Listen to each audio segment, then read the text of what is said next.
Welcome to Buddha at the Gas Pump. My name is Rick Archer. Buddha at the Gas Pump is an ongoing series of interviews with spiritually awakening people. I've done quite a few hundred of them now, and if this is new to you and you'd like to check out previous ones, please go to batgap.com, B-A-T-G-A-P, and look under the past interviews menu where you'll find them all alphabetized and listed chronologically as well. And it's a sort of a new feature that I built a few weeks ago where you can just type in a name and instantly the people show up if I've interviewed them, and you can sort it by alphabetically by name or chronologically, earliest first or latest first or any which way. So play around with it. Anyway, this program is made possible by the support of appreciative listeners and viewers, and so if you appreciate it, if you feel like it's been helpful to you or perhaps helpful to the world, and you'd like to help support it to any degree, there's a PayPal button on every page of the site. My guest this week is Carlene Stengy, DVM. DVM means she's a veterinarian, doctor of veterinary medicine, and she's written a book called The Spiritual Nature of Animals, which my good friend George Hardeen, who actually trained with the Horse Whisperer, who's the guy that movie with Robert Redford was based upon, recommended highly and hands out to all his friends and so on. And so, since we like spirituality around here and we also like animals, she seemed like she'd be an interesting guest on a topic that we haven't really covered on this show, and I think she will be. I just almost finished reading the book, and found that it really wove nicely between sort of deeper philosophical considerations as expressed by various ancient cultures, and then Carlene's in the mud experience as a veterinarian with various animals having all kinds of emergencies, and it was an interesting read, I thought.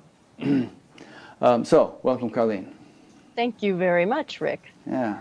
And it's an honor to be here. Oh, yeah. Well, it's an honor to have you. So you're in Durango, Colorado.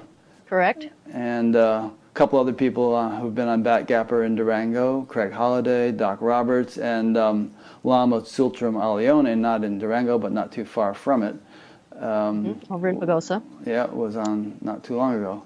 And it's interesting how you describe Durango as being a sort of a mixing pot of all sorts of spiritual interests, and people can be into like a half a dozen or more different things and have no trouble reconciling and harmonizing them. Very true. They're doing Sweat Lodge and going to the Dharma Center and going to church, Agape with Michael Beckwith. Yeah. They do it all. Yeah, they're into spirituality, whatever. Yeah, it's a great community. I think it's somehow either spiritual people are drawn to that area, or maybe something about the area inclines people to spirituality. I'm not sure which. Yeah, back in the 60s, was it? They were talking about vortex. Vortices, there's supposed to be a vortex here, or vortices, right? Mm-hmm. One in Sedona and one here. Yeah. I don't know. I love it here. Yeah, I've also interviewed Joy Sharp, who's up in Ridgeway, if you know Joy. I don't. In any case, looking at the title of your book, The Spiritual Nature of Animals, I thought to myself, we could be doing you could have written a book about the spiritual nature of rocks, and I would have thought I wouldn't have batted an eye at that title, because I think, as I think you do, that everything has a spiritual nature, ultimately. Right. Yeah. Yes. And maybe we could start by defining what we mean by spiritual nature, because some people would probably disagree that animals have one, and certainly disagree that rocks have one. So how would we define spiritual nature? Well, I go back to science often, being a scientist myself, being a doctor of veterinary medicine, and science currently tells us that only 5% of the universe is visible matter. The rest is invisible, unmeasurable, and they don't know what it is. So, okay, we're talking about something non-physical. That, to me, is spiritual. Plus, science, when I was in college, I learned that energy is neither created nor destroyed. That's one of the first laws of thermodynamics. So I asked myself, what happens if someone shoots an elk in the heart and it dies? Where did that vital animating life force go? Mm-hmm. It had to go somewhere, right? So that, you want to call it energy or, we get all hung up about the words to describe it, and when words aren't adequate to define it. So I think about it, spirituality, as being the non-physical part. And science also tells us that the 5% that we do see is mostly empty space as well, right? The only reason we see a table is because of the ways our eyes interpret the light energy reflecting off the energy between the atomic particles of the table, and our brain translates that information and creates the image of the table, right? So the world is a mental construct. So it's all spiritual. Okay, now some people, to play devil's advocate, would say, well, when you shoot the elk in the heart, its heart stops, so its brain stops getting blood, so its brain dies, so it loses consciousness, and now it's just dead meat. There's no elk spirit that went anywhere. But the animating energy doesn't instantly condense into meat. The meat was there to begin with, just doesn't move. So there's energy that has been created to move that elk. And even if you search this under scientific, is there such thing as death, you're going to see posts about how the photons live on. The energetic photons have to go on. Now, it doesn't necessarily mean that it has to stay in a congealed spirit or soul. It may, like Thich Nhat Hanh says, you just go back to the whole. So it could just be, wind, dust, sunlight, goes back to the whole. Now, people like Abraham, the channel Abraham, says you go back to source. And these near-death people, they go back and there's all spirits. I interviewed a shaman, and he told me that when he goes to spirit realm, an animal may appear as a human, or a human may appear as an animal. And so he likes to put a crystal around the animal's neck or the person's neck, because crystals are the only thing that don't change in spirit realm. So you can identify them. So I asked him, I go, so what's the difference between an animal and a human then? If they could appear as one or the other in spirit realm, he said, I don't know. I don't, who says there is? From this human perspective, we have this idea that there's a hierarchy of everything, like a corporation, like there's mid-level management and CEOs, but spirit realm is just spirit. Everything is spirit. So there's no division. It's our divisive mind, our human dual thinking, that creates all this idea of not physical and physical. I was just reading something in my book, a quote from Kumaraswamy. Kumaraswamy, yeah. Thank you. That, animals and little children don't have that understanding of a separation of spirit and body. And that's why I think little children they see spirits. They see, imaginary friends and such. And animals see spirit realm better than humans can. That's what I've read in multiple teachings, from Hebrew to shamans to Tibetan Buddhists. They say the animals can see spirit realm. So I think there is a non-physical reality beyond what our minds create. That's this illusion that this mental construct we create, and that is spirit realm. That's mostly what everything is. Yeah. I think probably most people listening to this are on board with what you're saying.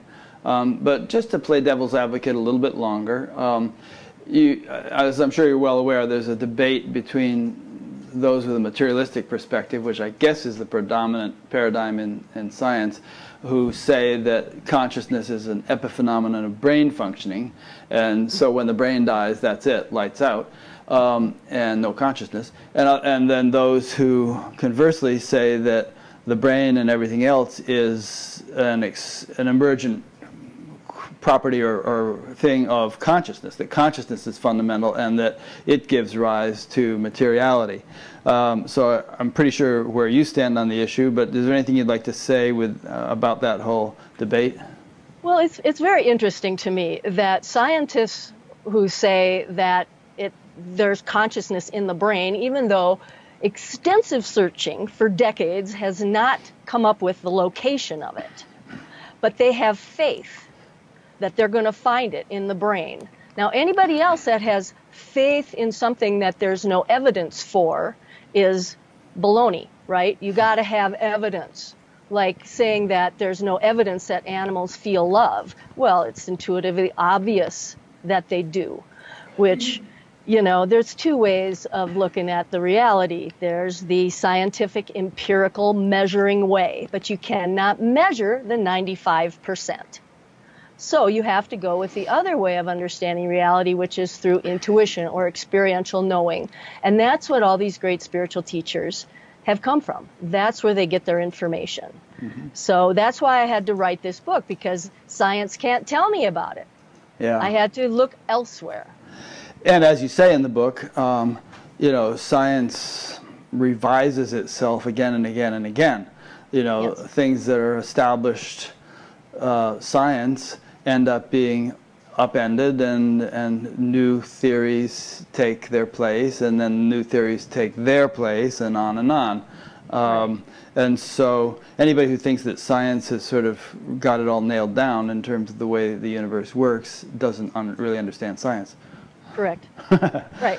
And the most advanced scientists say that. You know, yeah. I remember the moment I realized that. I was on my floor, my office, surrounded by old embryology textbooks, studying embryology for this book, and it hit me.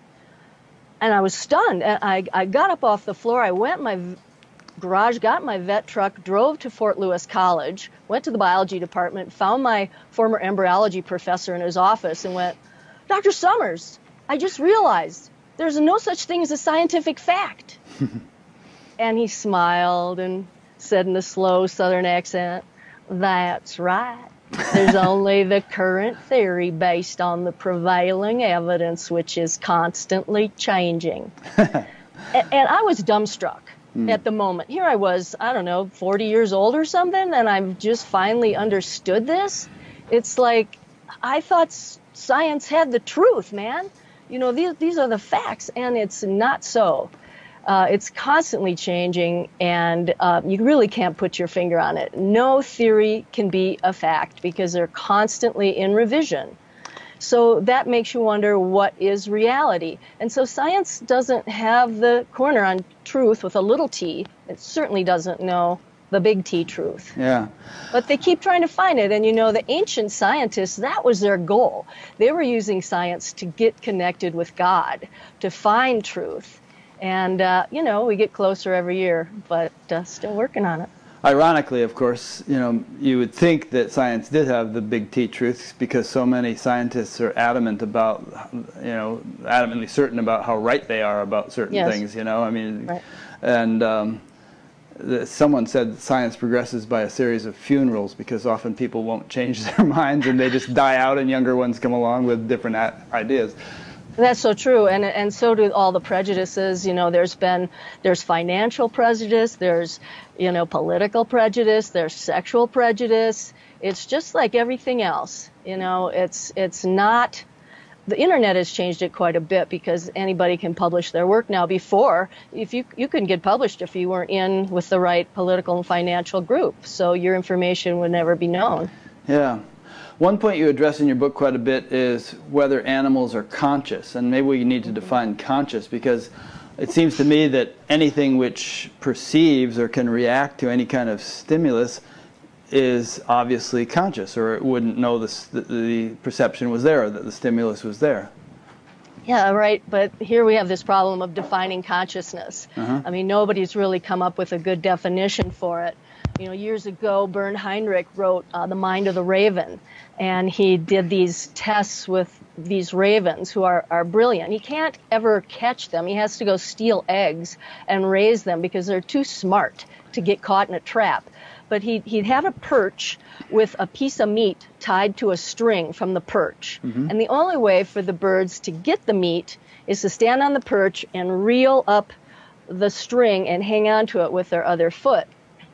And he figured it would take them weeks to figure that out. And some flew at it, and some tried to peck the string off the perch. But one stood there and looked down at it and looked at it and reeled it up right away the first time. And he said, and he was ostracized for saying this, but he said that's consciousness. He had to play the scenarios through in his mind and figure out this problem. And look at the octopus. They can solve any puzzle. I mean, they're brilliant. One marine biologist said if octopus evolved to live on land, they'd rule the world. They're amazing. They can change shape, color, patterns, and get through any little hole because they don't have any vertebrae or any bones. They can taste with their suction cups. I mean, there's so many amazing animals. So consciousness. Well, regarding the raven, I mean, that to me it's just kind of a semantic question, how we're really defining the word conscious, because that to me says the raven is intelligent. But I mean, a paramecium is conscious because it will react to some kind of chemical stimulus or something. It is aware of something in its environment apparently, and behaves accordingly. Well, since we don't have a clear definition and no one can actually define it, it's really hard for me to say, but I can tell you what other people say. Yeah. And, there's, are you familiar with David Hawkins? Yeah. Okay. And he does kinesiology to test truth and falsehood. And he rates consciousness in levels from 0 to 1,000, with 0 being shame and 1,000 being Christ consciousness. And, he puts deer above a lot of people. Alex, the African gray parrot, right. He could do, he was amazing. He very intelligent. But he put him at 400, which is higher than most of the human race. So, it's really hard to say. I'm quite clear in my mind that they are conscious. They respond.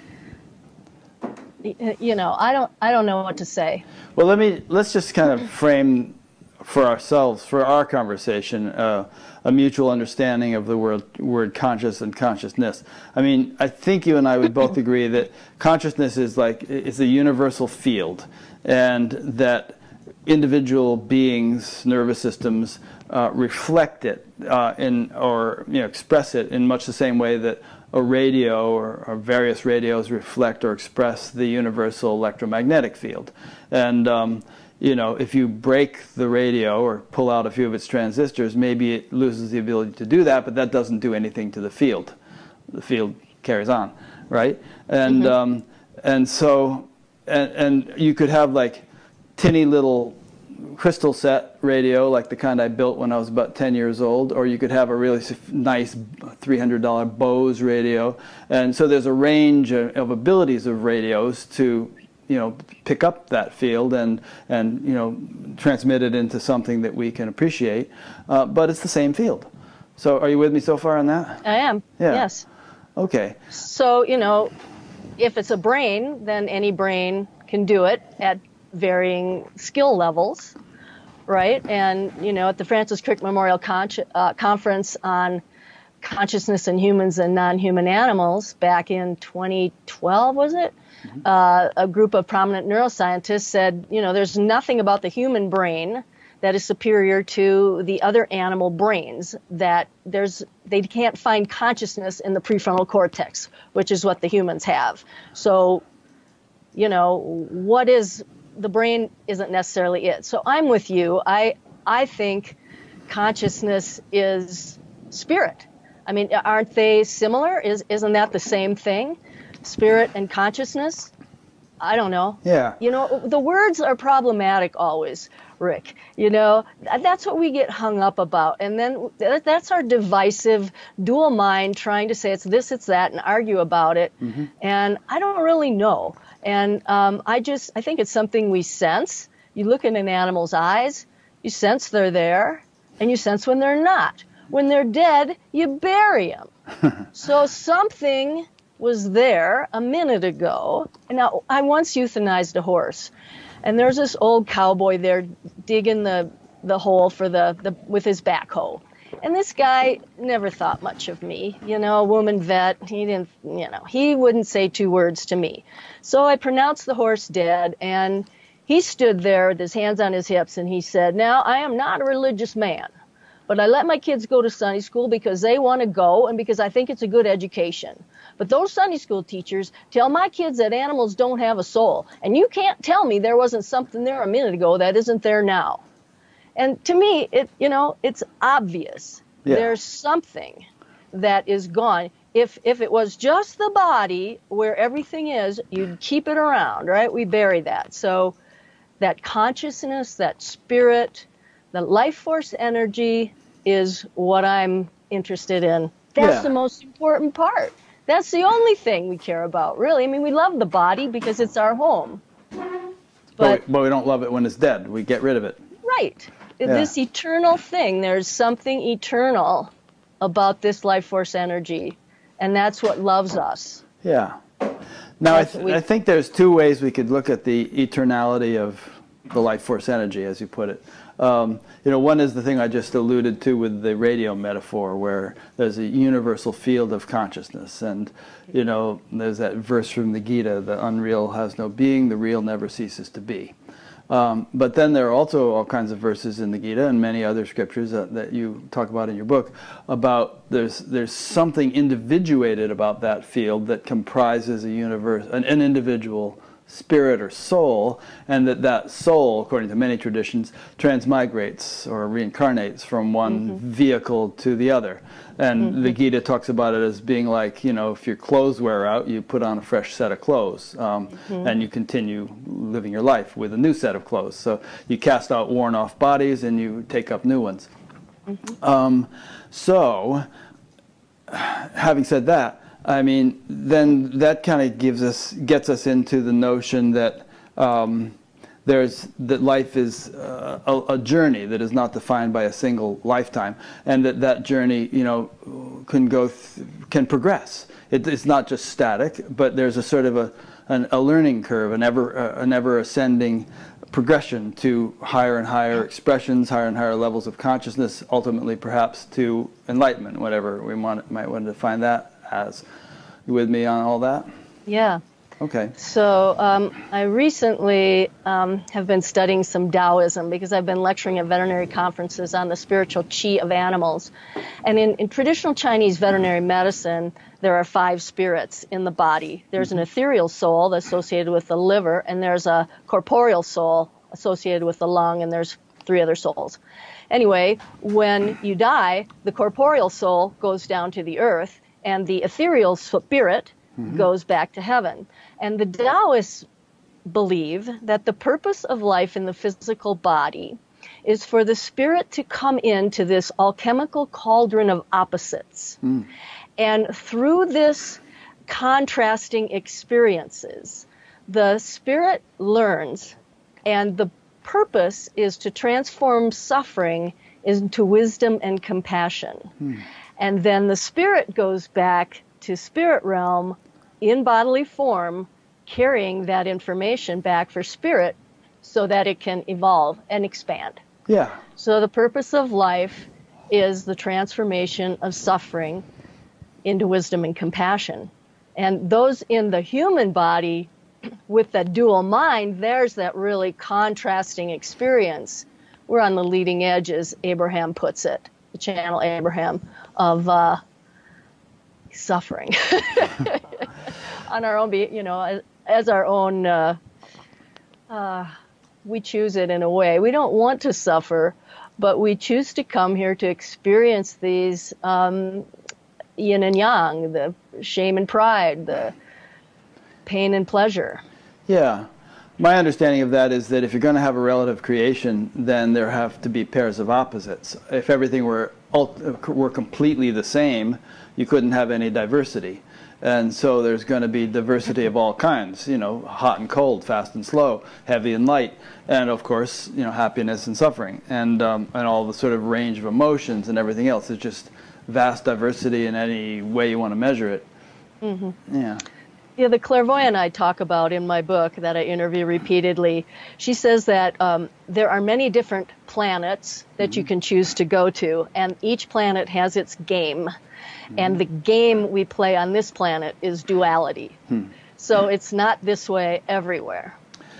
Yeah, some of the Hindus, especially the Hare Krishnas, like to talk about spiritual planets, you know, where you get to just hang out with Krishna. It's all bright and beautiful and heavenly, and so that may be. I mean, you know, and Tibetan Buddhists also, they not only talk about heavenly realms, they talk about hell realms, where it's all dark and yucky, and you kind of go where your karma takes you, I guess. And that can be right here too. There's hell realms, absolutely. and heavenly realms right here. Yeah. Now, Meher Baba and others have kind of charted out this. You mentioned hierarchies in a somewhat derogatory tone sense a little while ago, but they've charted out this sort of idea that, and well, you also mentioned that guy Hawking Hawkins. That, you know, there's a vast range of stages of evolution, and, you know, from rocks through plants, through animals, through humans, through celestial beings, and so on. There's just a vast range. And, you know, it seems kind of more fair and egalitarian to say, well, we're all of equal worth. And that's true in a sense, and consciousness obviously is the same thing regardless of the light. There's a line from the incredible string band, light that is one though the lamps be many. So one light, but the lamps, some are brighter, some are dimmer, like electrical bulbs, you know, some are 1,000 watts, some are 5 watts. And so in that sense, it's not unfair or narrow-minded to say that there are different stages of evolution, and that, you know, some are on a lower stage and are progressing, and some are on a higher stage having progressed. Do you agree with that? Well, I know that my horse was more aware than my mother when she was 93 dying of Alzheimer's, and my horse could see, you know, an elk a mile away that I couldn't see, and I looked where he's looking, went, oh yeah, I see. I mean, well, a hawk could see a mouse from you know, 500 feet up better than the Buddha could if he were 500 feet up. But that doesn't say anything about the hawk's level of enlightenment relative to the Buddha's. Well, but how enlightened is a person with Alzheimer's?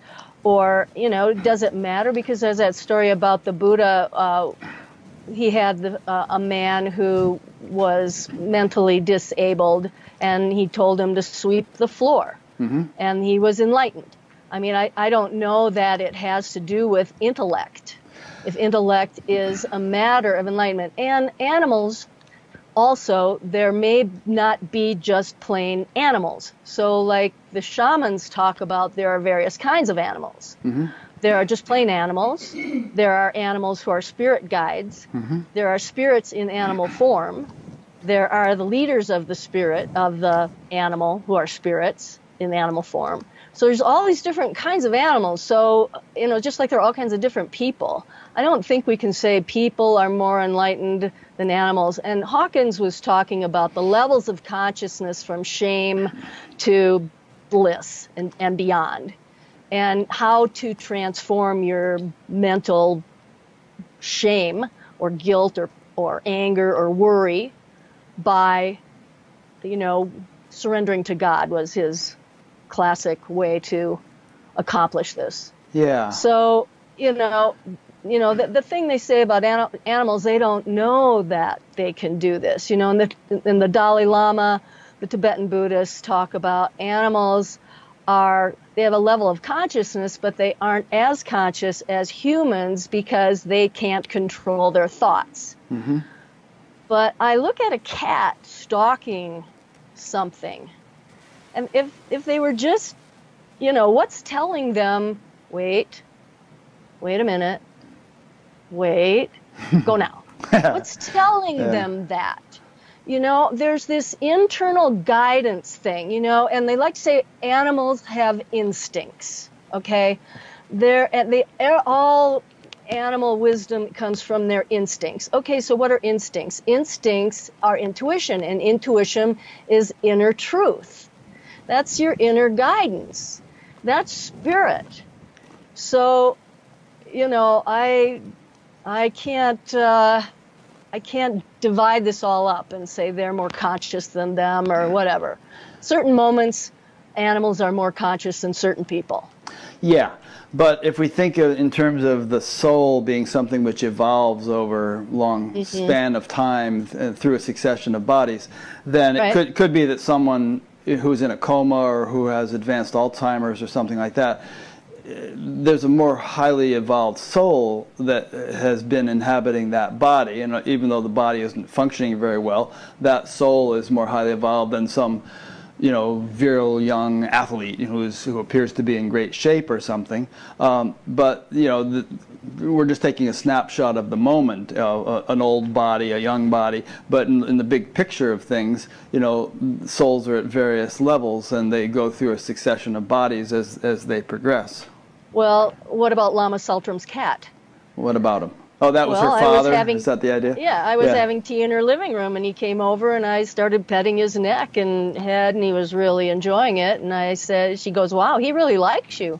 I said, he's a lover. She said, he's my father. I said, pardon me? Yeah, she said she had talked to a Tibetan Lama who read incarnations and asked where her father was, and he said he only spoke Tibetan, but he said, he's an animal with stripes on his face. And then years later, he came to her house and saw him and said, there's your father. So, well, that proves my point, actually, which is that the cat didn't have any significant intellectual capacity or anything, or many things that humans have, although it had certain cat abilities that humans don't have.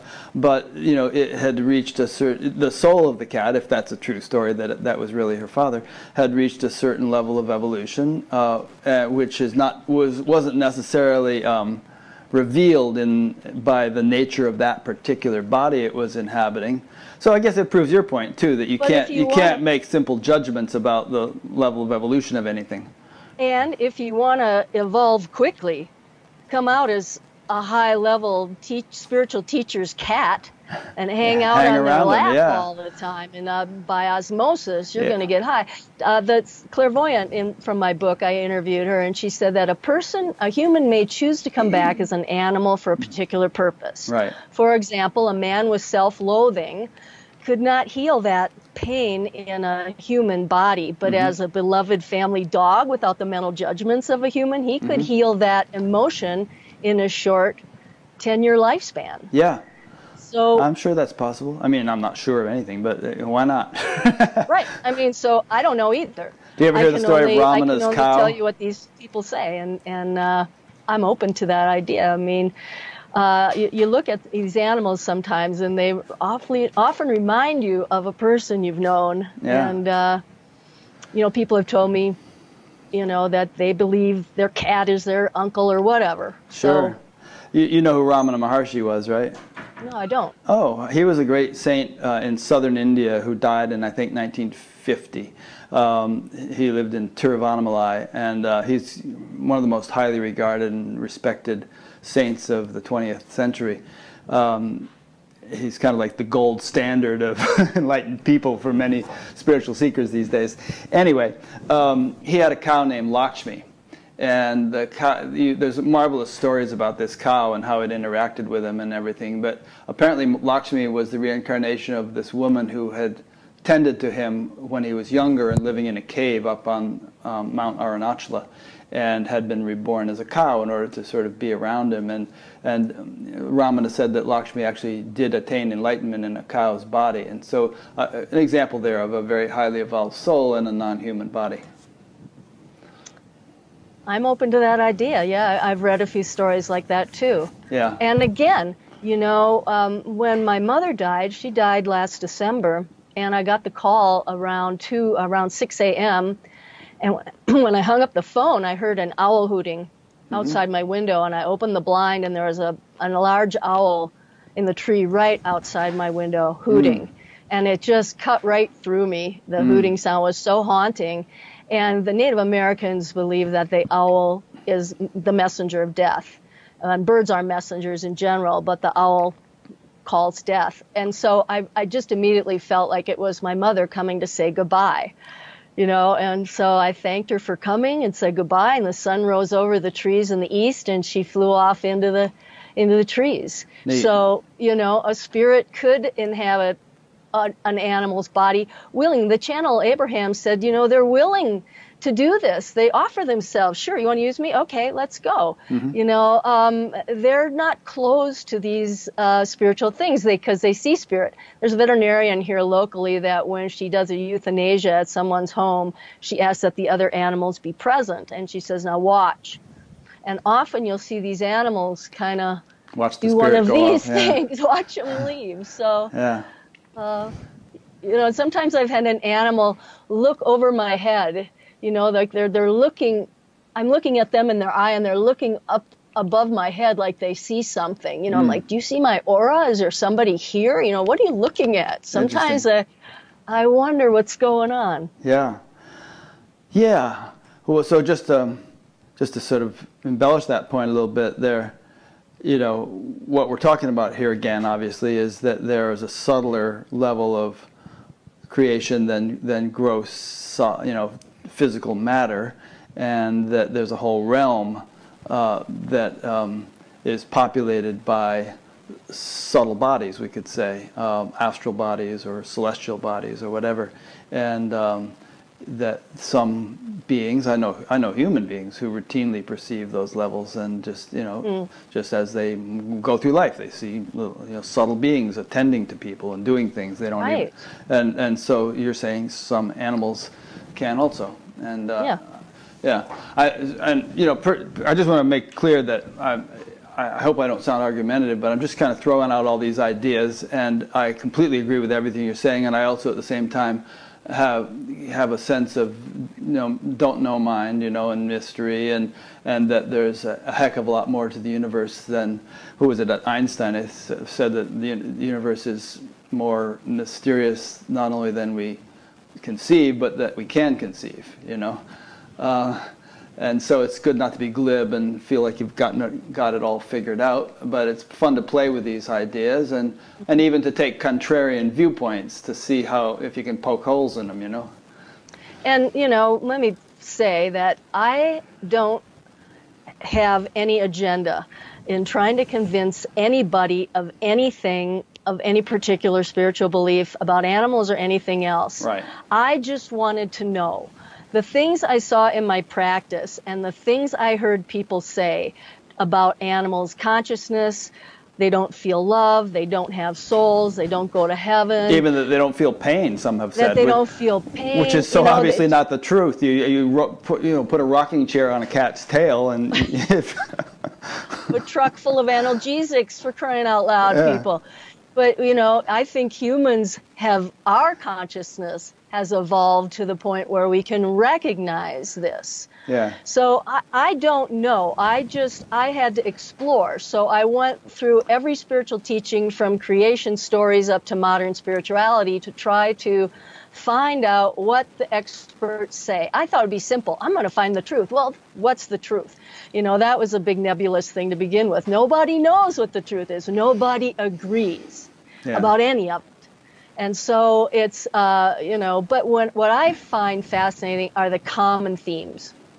The common themes from all across the planet, things that you come back to over and over again, those things must be true. So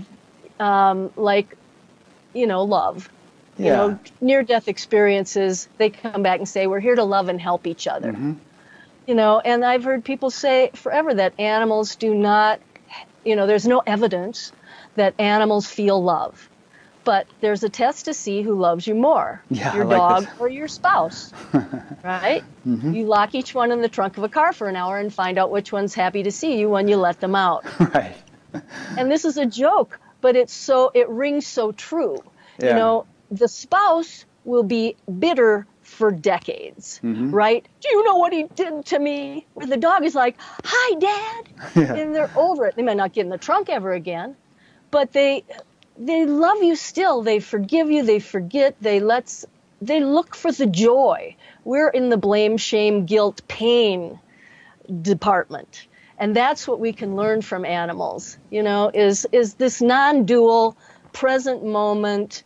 They're like better Buddhists than we are. And that's what, Eckhart Tolle pointed out in that book, Guardians of Being. It's a little cartoon with O'Donnell. Does the little cartoons. Some of the best Zen Buddhists I've met are cats.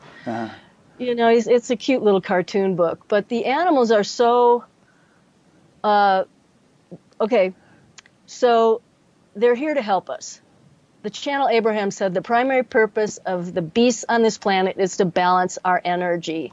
And I did an animal communication apprenticeship, and my teacher said that the animals have told her that horses, dogs, and cats have signed up to help us, to help humans. They're here to help us, and we really wouldn't do very well without them. I think that, you know, I mean, my wife and I experienced that in our own lives. I think that having animals has helped our marriage all the way along. It's sort of, I don't know how to explain it, but there's a kind of a joint focus of attention and devotion and something. Well, I guess people get the same thing with children, but I know children. They can divide them. Yeah, children are more complicated. Right, definitely. More expensive in the long run too. Yeah. Yeah. Well, and the animals really, let me mention this, the animals really take on our emotions and are excellent reflectors. Yeah. They're excellent mirrors. And this can really become a problem. As a veterinarian who's watched animals suffer in divorce, it's pretty amazing, you know, how they can be used as battering rams and punishment and tools. I watched this one. It was a yellow lab, for crying out loud. Can't be any happier and gentler than a yellow lab, but the people kept telling, you know, each other about what to do with the dog and arguing about it, and the dog became vicious and angry. And they would call me and tell me to tell him or her what to do about this dog. And it was, you know, and I could see this dog all the anger that they had. And it's hard for the veterinarian to fix the dog, right? I need to fix you people. Yeah. So I think we can look at our animals, all of us, and say, why is my dog anxious? Why is my dog having anxiety in the car? Why is my dog so worried and needy? You know, sometimes you're at the computer. Here's an example. You're at the computer and you can't remember your password or whatever, and you're getting really tense. And who shows up? Cat wants to walk across the keyboard, or the dog's pawing at your leg, whining, and they're trying to say, hey, lady, you need to take me a walk. You need to pet me. Calm down. You know, and if you just stop for a second and pet them, hug them, say, thank you so much. I love you so much. Thank you. Let's go for a walk or whatever. Then you go back, you'll remember your password, you'll be happier, the dog did its job, they'll be happier, less anxiety all the way around. Yeah, there's some great examples of dogs and cats being allowed into prisons and prisoners being able to take care of them, you know, and the beneficial effect that has on them. Right. And, you know, and the dogs and cats, of course, are very non-judgmental, and they just love the prisoners as they love anybody. Right. And then there was that great movie with Burt Lancaster, The Birdman of Alcatraz. You probably saw that years ago. Yeah, I don't remember it. But yeah, and children in hospitals. I once cornered a minister behind a chocolate fountain at a wedding and said, do you believe animals have eternal spirits or just souls, lower souls? And he says, well, I tend to believe with Watchman Nee that they have a lower soul and not an eternal spirit. And I said, what about Balaam's ass? You know the story from the Bible, right? Right. You know the story of Balaam's ass. And Balaam saw the angel of the Lord, and the prophet Balaam did not. And he said, yeah, I have a sign on my refrigerator that said and then the donkey spoke also. And he says, I have a sign on my refrigerator that said, if Lord can speak through an ass like that, he can speak through an ass like you. But I said, and what about how Elijah was fed in the desert by the ravens, and how Daniel wasn't eaten in the lion's den, and how the Jonah puked up, the whale puked up Jonah? Do you think these animals are just puppets, or do you think the Holy Spirit works through them? And he said, well, you know, we take animals to see children in the hospital. And we don't make the kids feel better, but the animals do. So, yes, I do think the Holy Spirit works through them. And thank you for knowing your scriptures, he added. But, you know, I think that there is spirit. There is divine spirit in these animals. And you know, if you ask for help, here, the clairvoyant told me this the other day too. She said, you know, she had her heart broken and she, you know, is asking for help, you know, help me, my heart hurts so bad. And she said, and then Spirit said, who wants to go help Dana with her broken heart? And Honey Bear said, I'll go. So here shows up this dog named Honey Bear who loves her unconditionally. And so Spirit can take that. I'm a spirit that'll take that form of that dog that'll come in because she can't do it with men. Men are hurting her. So here she's got this dog. So I think Spirit just shows up in the form it needs to be. And perhaps we can only see what our minds will allow us to see, which reminds me of the white owl I saw in the Bisti Badlands, right? Here's this desert in northern New Mexico. I mean, it is barren. There is nothing there. It's tan and gray, and that's about it. There's petrified wood. They've found dinosaur fossils there. I mean, it's a cool, ancient place. It's Navajo tribal land. So I'm riding my donkey with two other women out on this place, and we saw a naked man, and my friend had said she'd seen a naked man there previously, so that was kind of interesting. He was off in the distance scurrying away.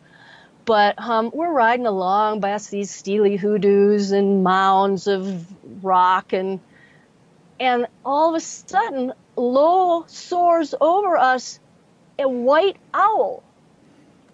And I go, that looked like a white owl. My friends go, yeah, it's a white owl. I'm like, there's no white owl in the Bisti Badlands. The snowy owls live in the Arctic tundra. What was that? Yeah. So, you know, what is it? We were, you know, we knew the Navajo believed the owl called death. Well, it was silent, and it was white. And white is the color of spirit, and white animals are the leaders of their kind, according to shamans. So we thought, well, maybe that naked man was a shape-shifting shaman. But what I came to after extensively thinking about it and talking to shamans and ornithologists and all kinds of people was that if it was a spirit, I mean, this place is vacant of life. But yet, if I saw a spirit, my mind would only be able to see what I could rationally comprehend. And so mind creates a white owl. It was still like what? But it would be, you know, not like a ghost, you know, that would, or an alien, you know. It was just out there enough to be, wow, that's something outstanding to see right now. Did your companions see it also? Yes. Yeah, okay. They saw it too. So, but we can only see what our minds can see it, right? You know, the observer is the observed, Krishnamurti said, right? Werner Heisenberg, you know, the scientists talk about that. That, you know, the observation is, you know, depends on who's observing it. Right. Right? Particles form and disappear in this emptiness, this quantum field of emptiness, but the observer, they don't form without the observer. So we are creating all of this, and we don't see that we're all one. We've created this separation with our dual mind, which is easy to say and intellectualize a little bit, but to really feel it is, you know, what people like Lama Tsultrim, the Buddha, Dalai Lama, those people have experienced this. You know, the Buddha sat in meditation. That's what cracks me up about the Buddha. He sat in meditation around the year 500 BCE and realized that the world is empty. He saw that everything is interconnected and constantly changing and that nothing is permanent, right? And that's what quantum physics tells us. How you know, to have that level of consciousness, wow. You know, that's what we are trying to get to. I did a little retreat with a Tibetan Lama, Lama Lanang Rinpoche, and he talked about, you know, his meditation techniques and how he was meditating and his eyes were open and everything was like, you know, stars and lights and blackness and emptiness, like he was in some kind of, you know, electron microscope or something. And he said I went and told my teacher about it, and he said, okay. Like they're told not to focus on it, like don't make it special. Make a fuss of it, yeah. Yeah, it is, but you know, minds that practice meditation to that level realize emptiness. They realize it. Mm-hmm. And our minds are like, I see a white owl, okay? Yeah. There's all kinds of cool stories in the Carlos Castaneda books about that sort of thing, and that whole Toltec tradition and their relationship to animals that are not animals and so on. Right. Yeah. And that's the reflection, like Rabbi Gershon Winkler, he says, he's a Hebrew rabbi, but he hangs out with the Apache. He says, you don't need to take all these classes and read books. You just need to look at the next animal you see that flies by. There's your reflection. There's your message. For those listening live, if you want to ask a question during this interview, you go to batgap.com and go under the upcoming interviews menu. And at the bottom of that page, there's a form through which you can post a question. And one came in from Mark Peters in Santa Clara, California. Before I ask the question, I'll define anthropocentrism, which is the belief that human beings are the most significant entity of the universe. So Mark asks, it's widely held that humans are unique in the animal kingdom in their potential to be conscious of their consciousness, or to awaken, quote. Do you think this assumption is just another subtle form of anthropocentrism? I really like the Bible on this point. Mm-hmm. Ecclesiastes chapter 3 is a sermon on vanity. And chapter 3:18 says that God is testing man to remind him that we too are beasts. And then he goes on to say the argument that animals don't have spirit is that in Genesis, only Abraham received the breath of God from life. But Ecclesiastes 3:19 states that man has no advantage over the beasts, that we all have the same breath, ruach, which is the breath of life from God. So if consciousness is spirit, then it's saying we have the same breath. And it says, for all is vanity. And the ego is the one thing that humans have in superior qualities to the other animals. We don't have sonar like bats and dolphins. We don't have the olfaction of a bear or the visual acuity of the eagle, as you mentioned. We can't taste with our tentacles like the octopus or change the color of our skin.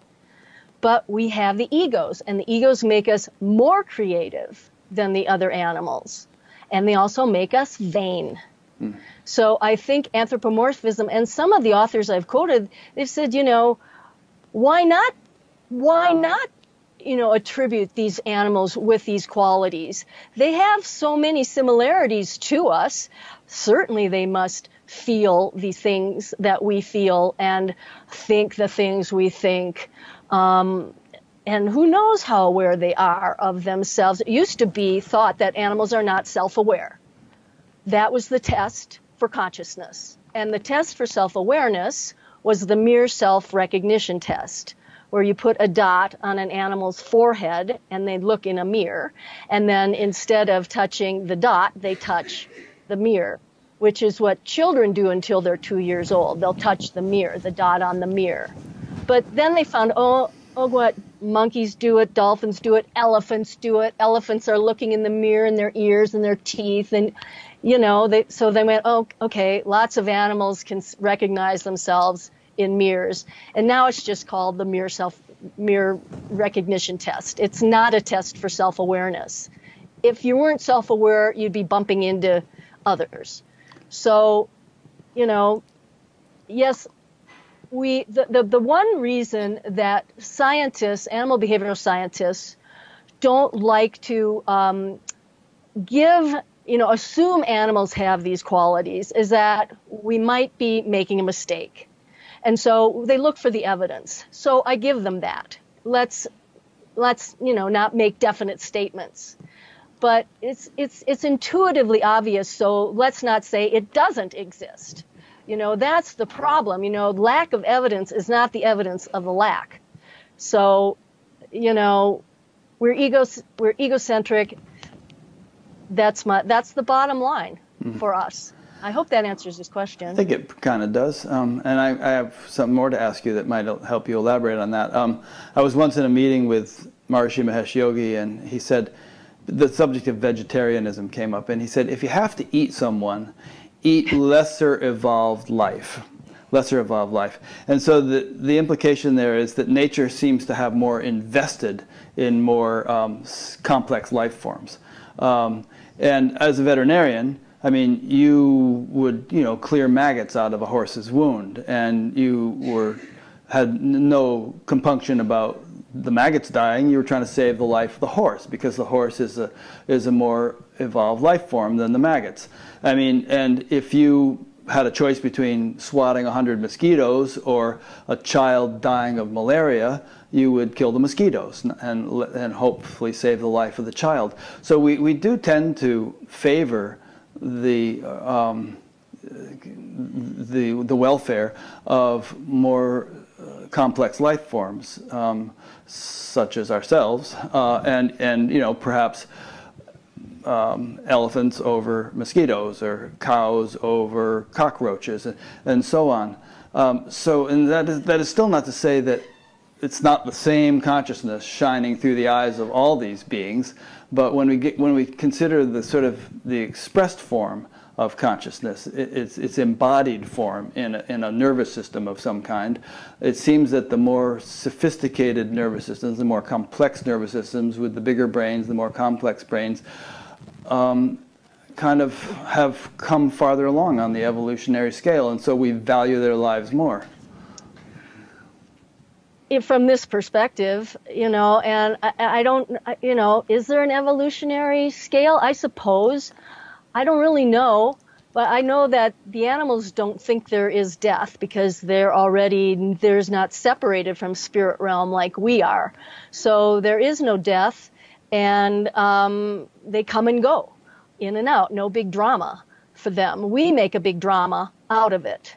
And the whole, notion of killing, this might be a little bit of an aside, but I'm thinking about the Buddhist precept, the first precept, to not kill. Mm-hmm. And this is really not, the purpose of the first precept is not specifically to prevent animal suffering. They're not really concerned about the animal's consciousness or the animal's spirit or its evolution. They're concerned about their own karma. Mm-hmm. I don't want to kill. I'm not going to kill because that's my karma, and, I had to ask this Buddhist nun, I'm like, whose side is the first precept on? If my horse breaks his leg, I'm going to shoot him.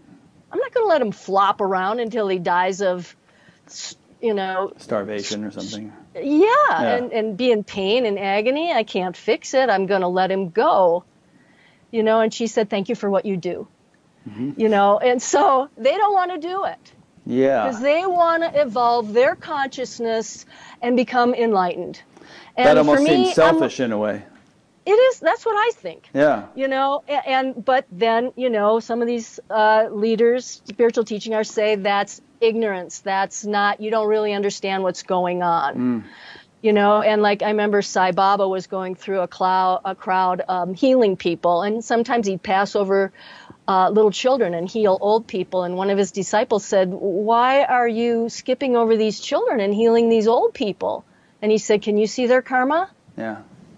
So, I don't know. Maybe it's my good karma, the animals' good karma, that I came along to relieve their suffering and the people's suffering who are involved with them. So I don't find euthanasia to be a problem, or, like you said, killing a mosquito, or, I have to kill strongyle larvae that are going to make this horse colic. It's going to kill the horse. Yeah. And so you're killing lesser evolved life in order to save higher evolved life. You're killing simpler, more primitive biological entities in order to save the life of a more sophisticated biological entity. Well, and where did these parasites and things come from? They came from the dual mind of man. When we ate the fruit of the knowledge of good and evil, when we got duality, that's when all the plagues and parasites and stuff showed up. Well, there were probably parasites around when the dinosaurs walked the earth. Right. Well, I mean, if if you go with the biblical it's story, fine, but it's not just biblical. I mean, that's what the clairvoyant told me too. She said, our minds create all of this stuff, right? And so that's why you can manifest a beautiful, happy, peaceful life, or you can manifest hell for yourself. yeah, And you can so sometimes when the prairie dogs show up in my yard, I have to say, okay, why are these prairie dogs digging holes through my soul? What am I, what's my deal? What's my problem? How can I fix, and I've had people that come to me and say, my horse keeps getting sick and I'm working on myself trying to fix that.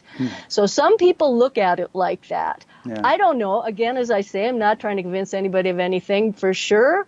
I don't have the facts. There's no such thing as a fact. I'm just dancing around with this information, having fun with it. Yeah. But, yeah, all Okay. interesting. So speaking of fun, time for a Groucho Marx joke. He said, outside of a dog, a book is a man's best friend. Inside of a dog, it's too dark to read. Oh, that's great. Yeah. So, Yeah. So you had an interesting kind of evolution in terms of your own career. I mean, the suicide rate for vets, you tell us, is 4 times higher than that of the national average, and as a result of something that people call compassion overwhelm. Like you just end up seeing so much suffering, so much blood and guts and gore and tragic situations that the stress takes a toll, and vets end up killing themselves more commonly than the national average. But in your case, spirituality kind of entered the picture and helped you in your veterinary practice, and kind of like got you to the point where you had ready access to a state of bliss. I don't know, do you want to talk a little bit about that whole evolution and how spirituality gave you a perspective which enabled you to deal with the stuff you've had to deal with? Yeah. Veterinary medicine, it's pretty disturbing, really. You know what I mean? Here's these creatures that you just adore, and you see them in the most tremendous suffering, and you're euthanizing things all the time. Sometimes people can't afford to fix them, so it's like, I know I could help this animal. And so veterinarians own a lot of animals because we go, I'll fix it, and then you're poor and we don't get paid very well. And there's the people that get angry at you because they don't understand, you can't fix their animal, or they charged them too much or whatever. And the hours are horrible. You just have emergencies all the time. And I was self-employed ambulatory horse doctor.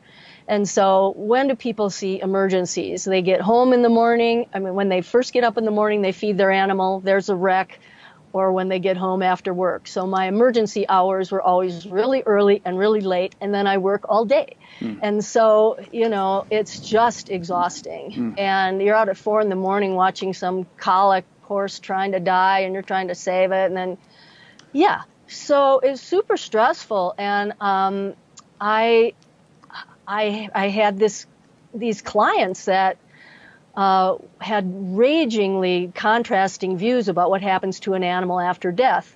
One was a Buddhist, and she had taken a vow. She had taken the first precept to not kill, and she wanted me to help her old dog die.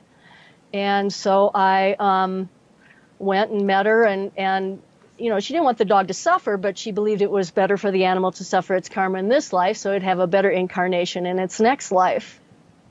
And so it took me a while to figure out what to do. I couldn't euthanize the dog, so I suggested we stop the prednisone medication. That was keeping the dog alive, and it died right away. So that died that night. So that was nice. Then shortly thereafter, this Baptist woman called me early in the morning and asked me to come euthanize her old horse.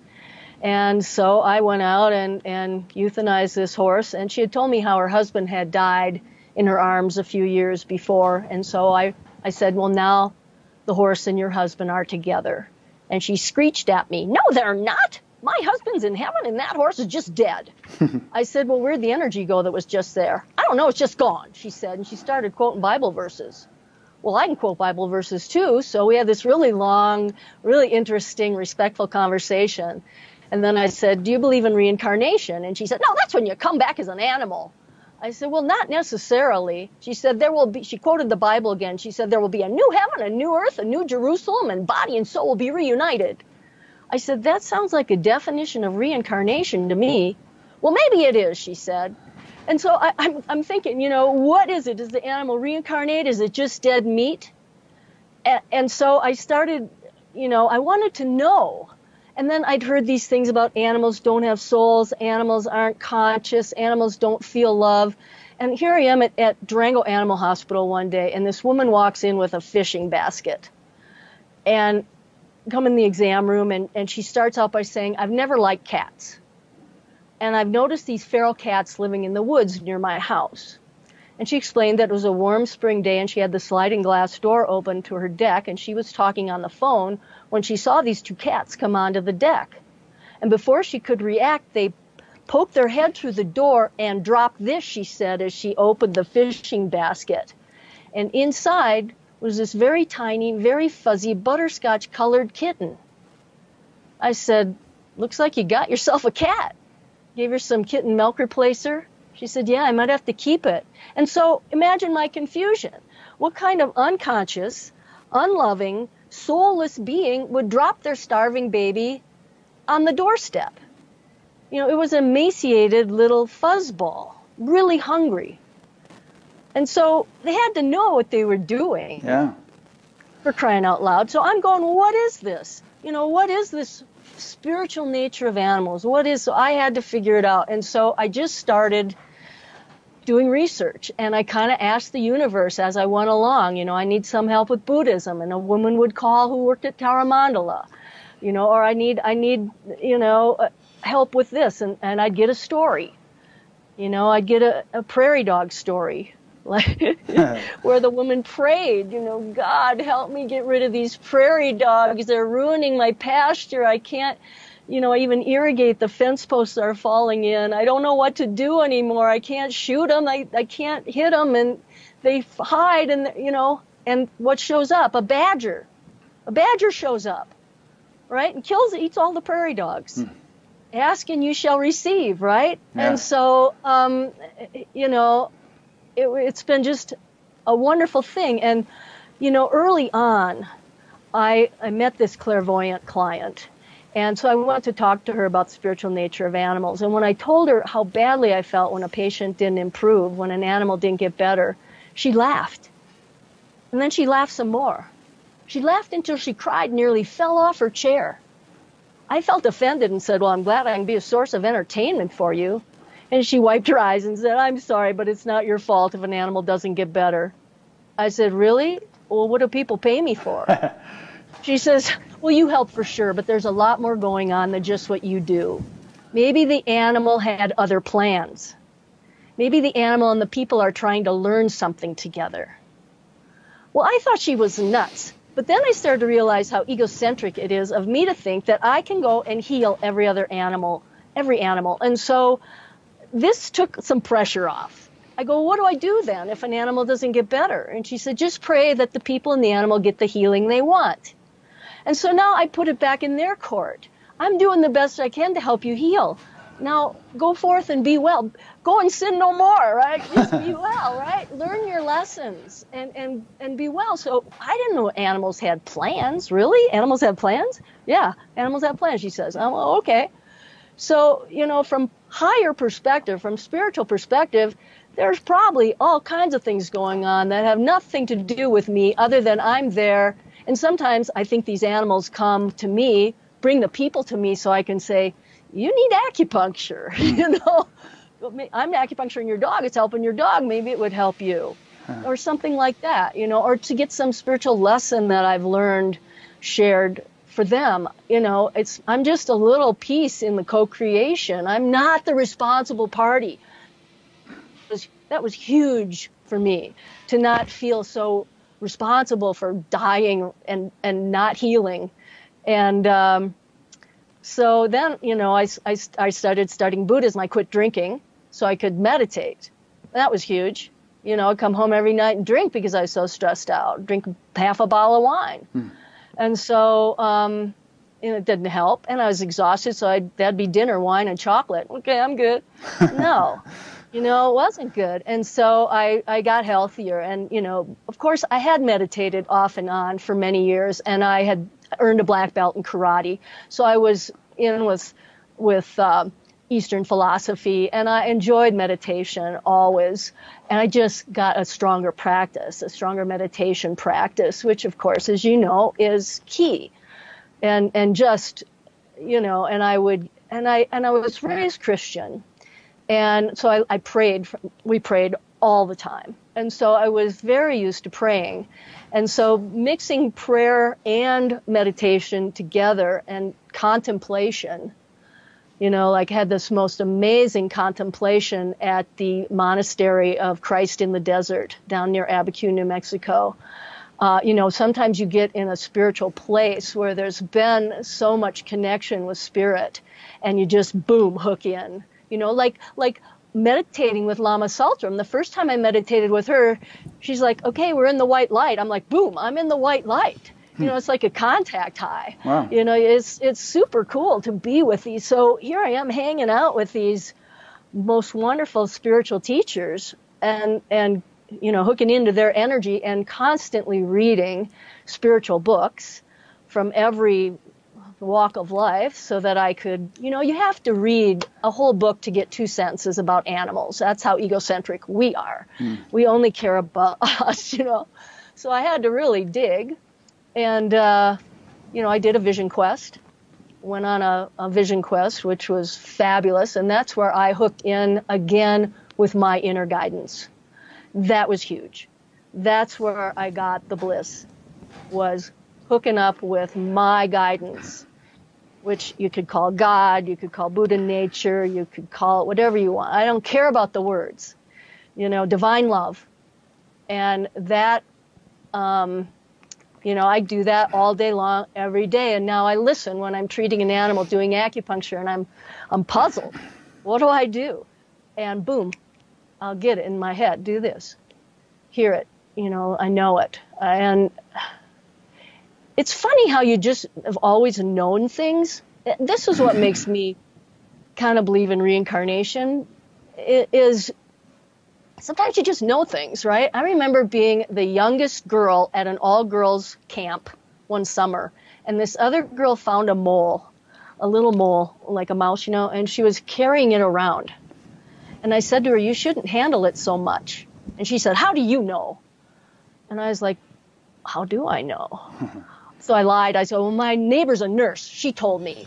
I needed some credibility behind me. And, of course, the mole died. She handled it all until it died. And I even see that with livestock. People, they think they're toys or something. These animals get stressed out by people handling them. Let it be. Anyway, so how do we know? How did I know that? That's guidance, that's spirit, that's perhaps knowledge from previous life. I don't know.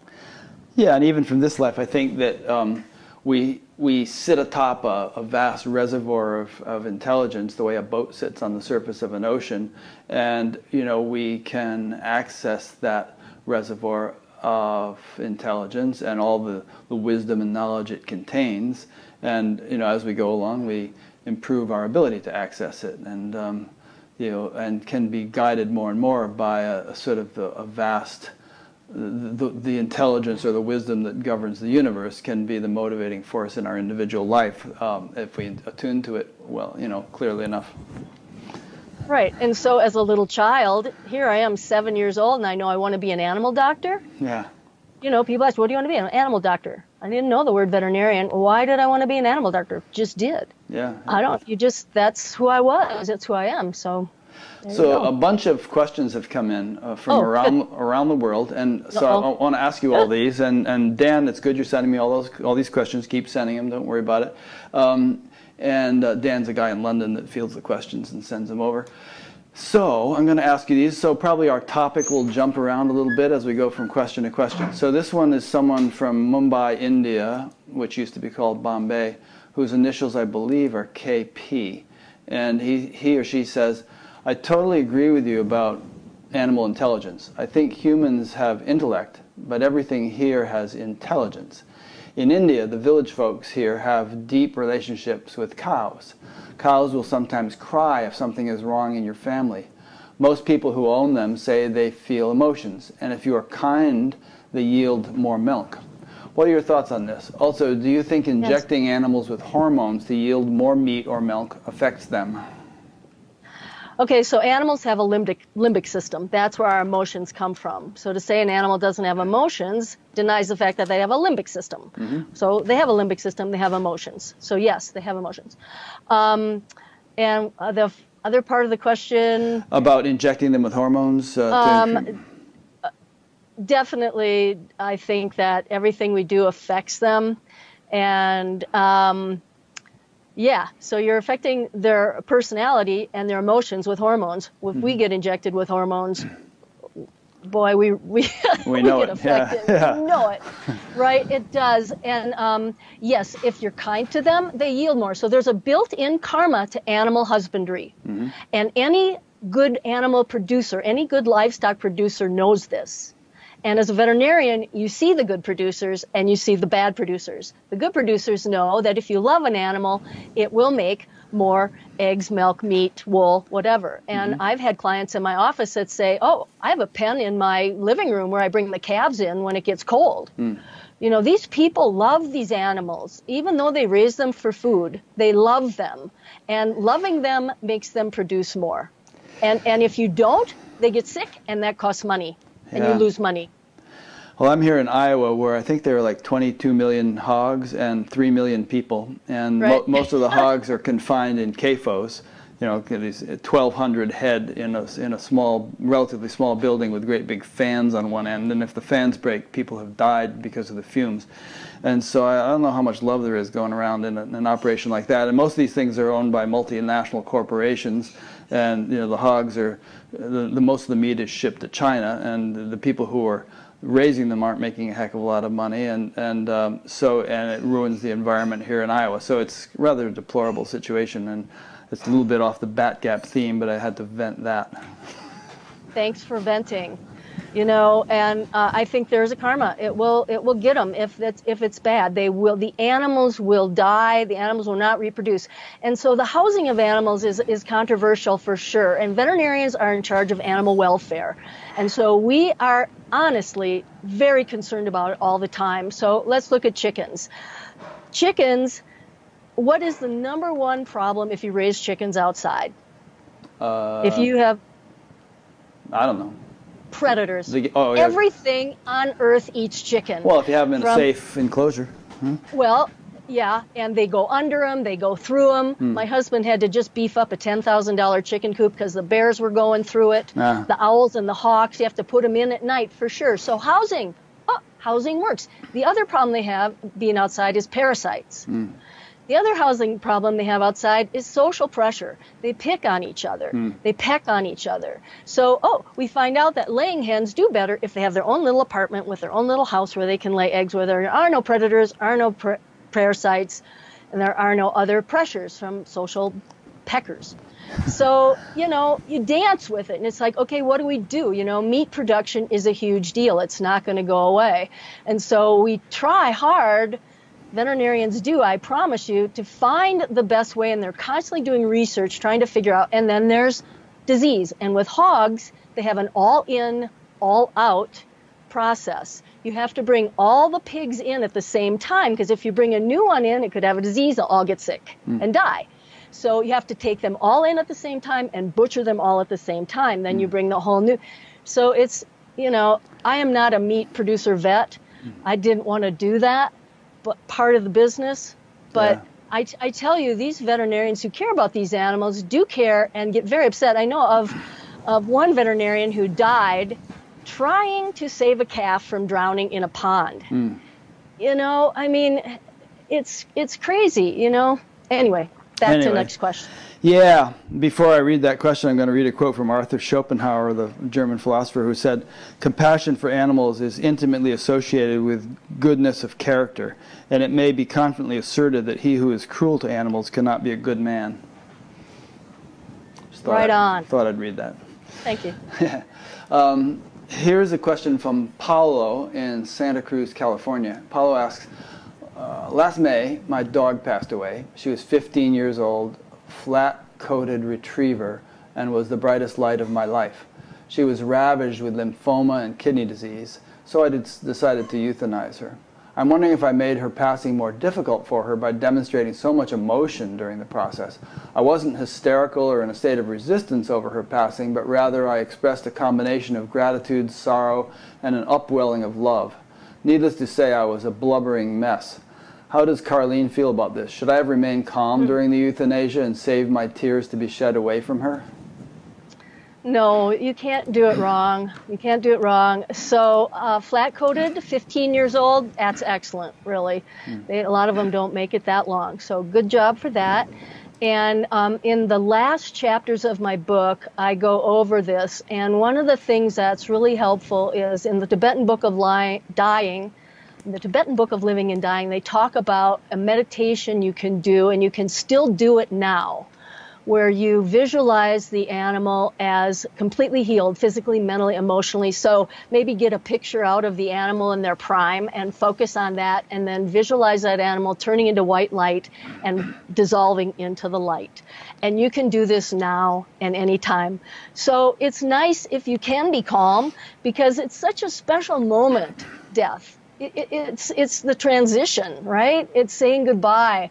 And so it's wonderful if you can be calm and cherish that moment. But the animals don't do blame, shame, guilt.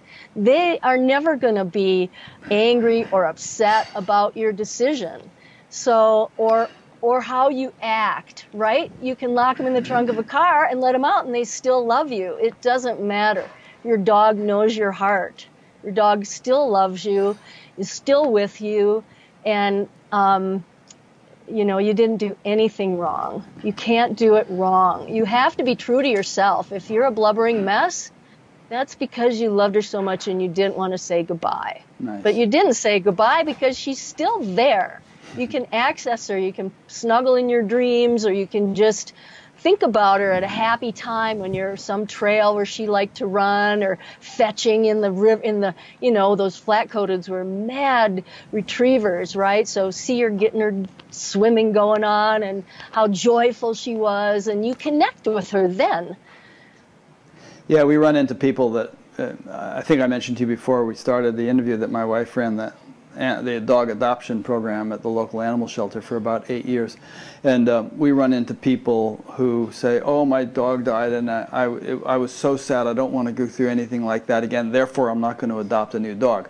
Meanwhile, you know, there are all these dogs being euthanized because there aren't enough homes. And Irene's attitude is, we just adopted a new dog because she thought, I got to adopt at least one more because they need it. They need it, and they need homes, and I feel guilty not having at least two. Right. Yeah. Well, don't feel guilty, but do bring them home, and you know, your dog might come back as another dog. Yeah. And come see you and want to be with you again and make you happy again. So I didn't notice this question when we were talking about factory farms, but I think I'll just loop back to that topic for a moment and see what you have to say about this. So Irina from Somerville, New Jersey asks, how about the millions of animals suffering in factory farming? Shouldn't the fact of eating them contribute to bad karma for humanity? And I know here in Iowa I often see letters to the editor saying things like, you know, 50 years from now we're going to look back on this factory farming thing the way the Germans look back on the Nazi concentration camps. We're just going to feel like it was a horrible thing we did, and just people are numb to it right now because their livelihood depends upon it. So best thing you can do to eliminate factory farming is don't buy that meat. Yeah. But guess what? If you buy dog food, where do you think that meat comes from? Or cat food, where do you think that comes from? So, you know, we all contribute. If you put butter on your toast or eat yogurt or, you know, any kind of meat or buy pet food, you're part of it. Yeah. So, you know, the consumer rules. If you want something, you know, I remember going in the health food store and my yogurt that I usually buy wasn't there. And I said, how come you don't have this yogurt? And they said, because they weren't treating their cattle humanely. Oh, okay. Well, I appreciate the stores that care about that. How many do? That was Natural Grocer. So I go to Natural Grocer because they care about it. And I don't buy that kind of meat. But when I travel, you know, what are you going to get? And I do buy pet food. So, it's a tough deal. And again, I think that we have a little bit of a skewed opinion. Yes, we see all these millions of animals in the factory farms, but let's look at cattle. 97% of cattle are raised on small family farms with an average of 40 head. And people don't believe that, but it's true. Now let's do the math. What kind of cattle are in the feedlot? What sex? What sex of cattle are in the feedlot? Males? I don't know. It's steers. Yes. Yeah. Castrated males, typically. Sometimes they're not castrated, but it's young males. Mm-hmm. Okay, so all these cows and bulls are out in somebody's field somewhere or in the national forest, and they're eating grass and they're living a happy life and they're making more calves.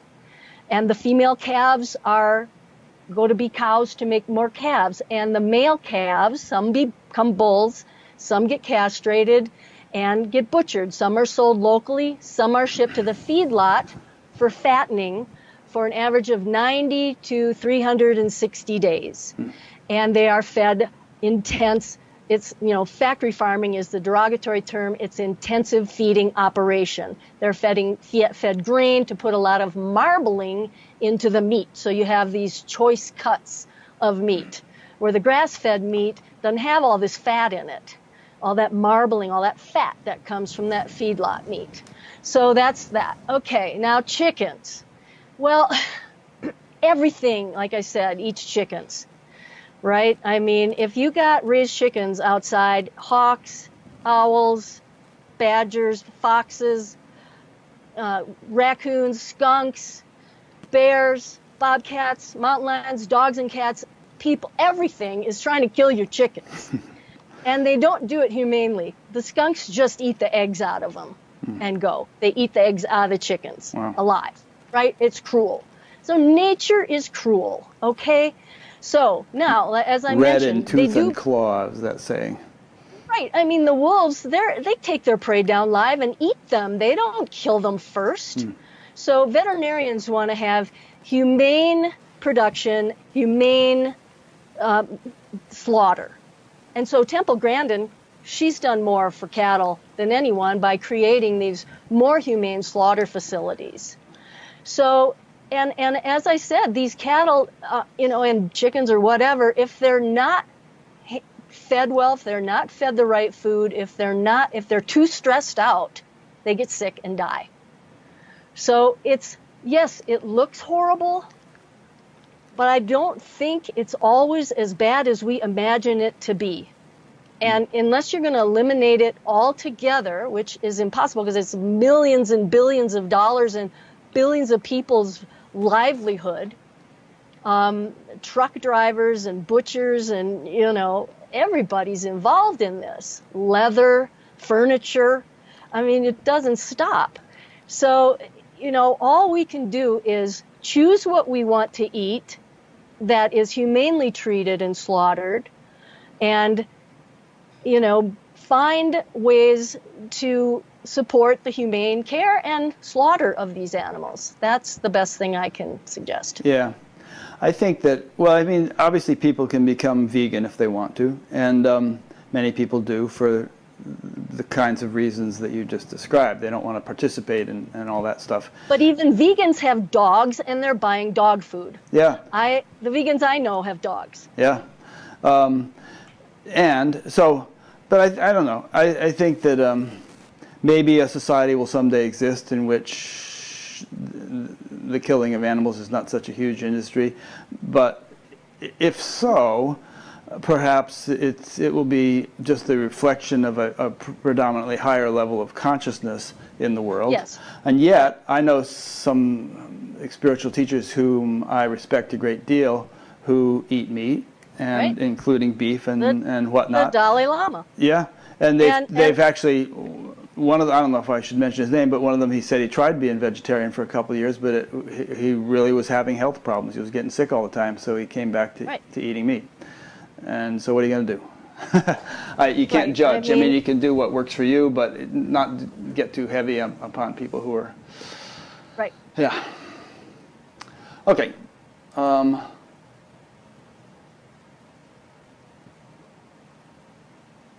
All right. This is, I think, the same person, Irina, asking a related question.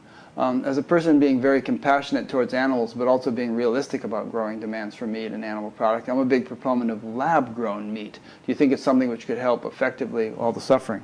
At this point, I think lab-grown meat is kind of working out slowly but surely. It's like $400,000 a pound right now, but they're thinking they might get it to the point where it could, be a viable alternative to the killing of animals.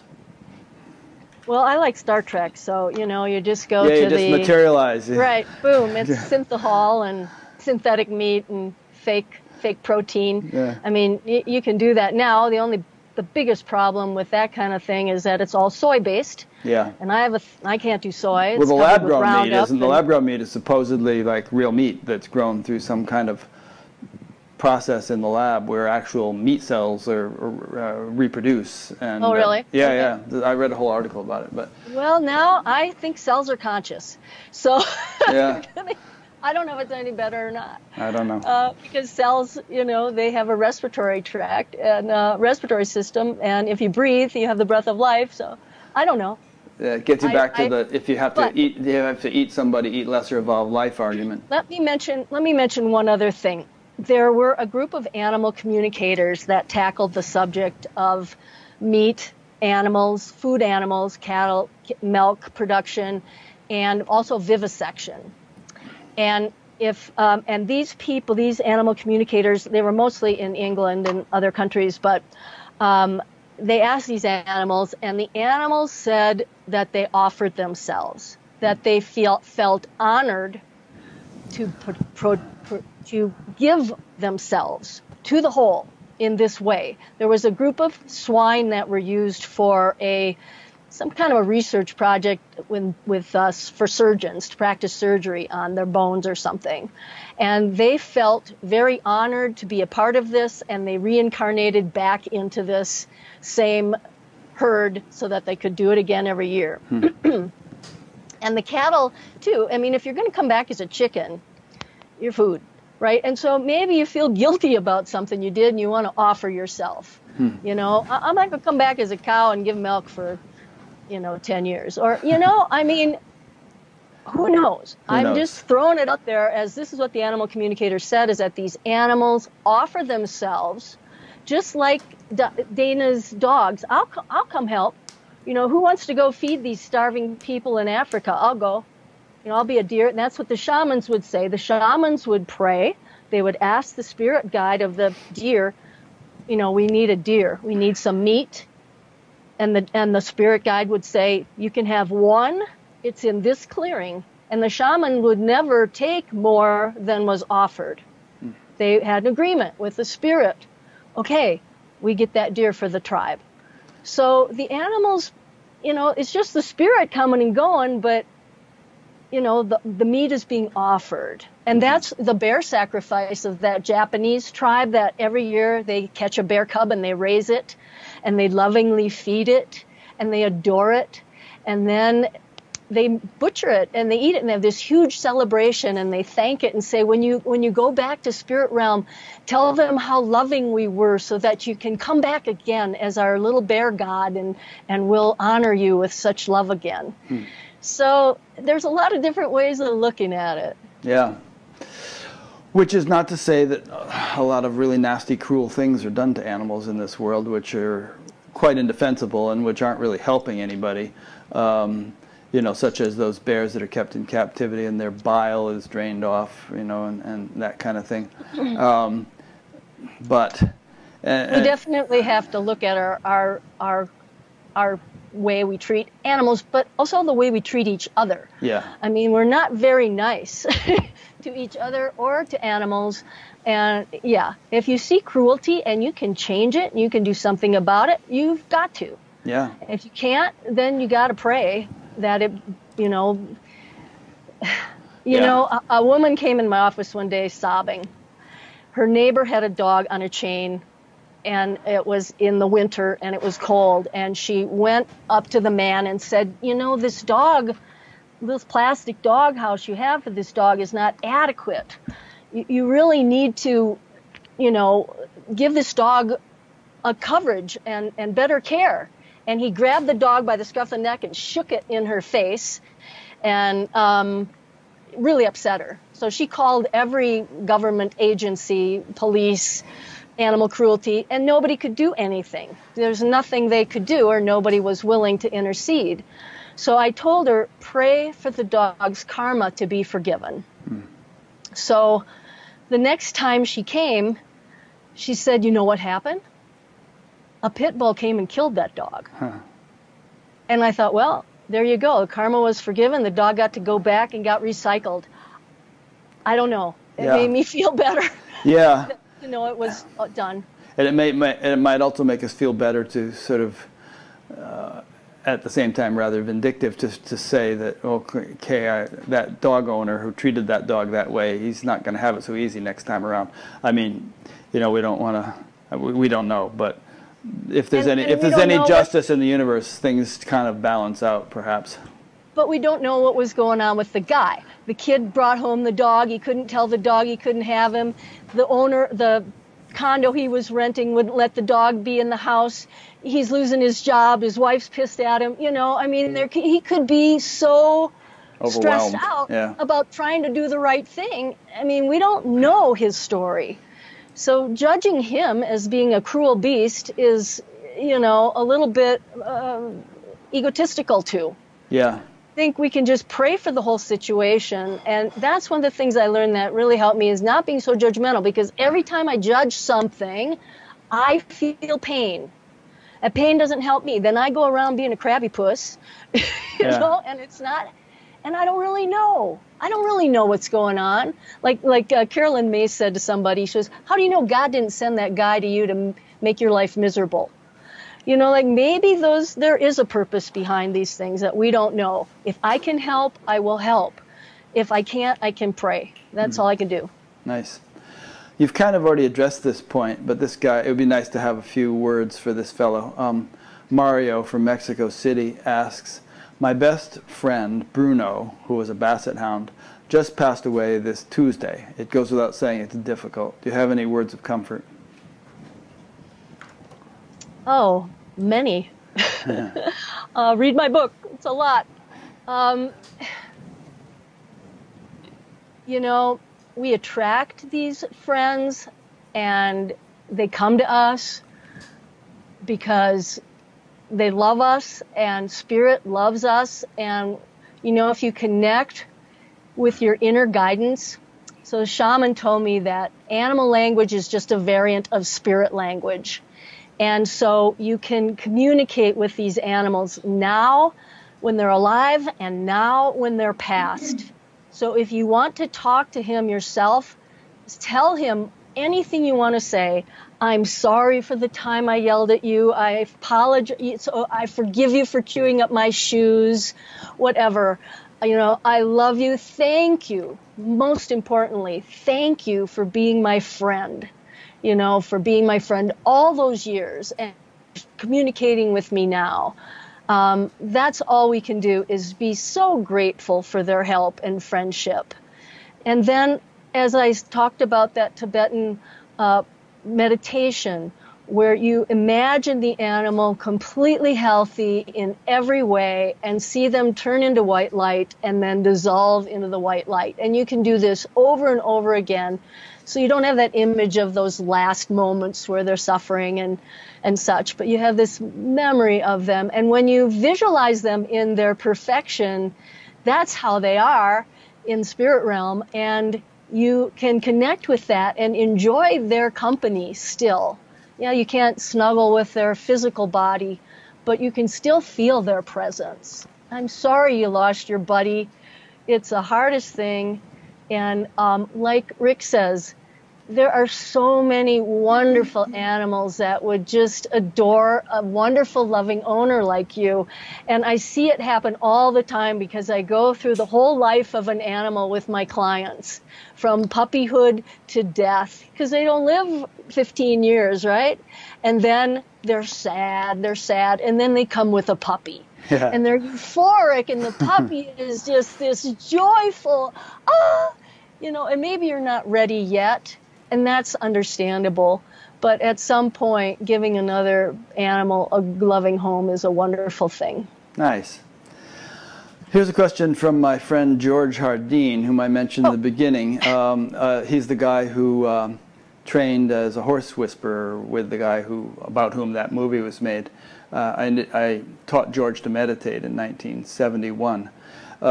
George says, a question about animal communicators. George lives on the Navajo reservation in northern Arizona. He says, as a cowboy for 25 years and a meditator for much longer, I've had amazing relationships with my 4 horses ever since Dr. Lori Moore, who has been on Bat Gap twice, communicated with them for me a couple years ago. They convey their feelings to me every day and really like me giving them attention more. Lori just communicated with my niece's cats, and Jade described it as a powerful experience for her. I guess Jade is his niece. 2 of my ranching friends seem to communicate with their cattle. Carlene, could you talk about your experience, understanding, and knowledge of people like Lori and other animal communicators communicating with animals? Hi, George. Yeah, when I first started writing this book, I was completely skeptical about animal communicators. And, you know, I think it was because a lot of times people would come and with a health issue with their animal, and an animal communicator would have said, oh, it was a broken, you know, the shoulder hurts, and I'd find a broken pelvis, or, you know, I'd find a sole abscess when they said it was in the shoulder or whatever. And so I didn't have much confidence, but I think just like any healer, you know, it's not perfect. It's not a perfect deal. And, you know, communicating with animals is just like interviewing. So Rick is very good at interviewing, and some people are not as good as he is. So you have to ask the right questions, and then you have to listen. And we're really good at asking questions. We're not so good at listening. And so this is what I learned. I did an animal communication apprenticeship with a woman by the name of Kate Solisti. She lives up near Boulder. And she says, you know, you put yourself in the white light, you know, get yourself in a meditative state.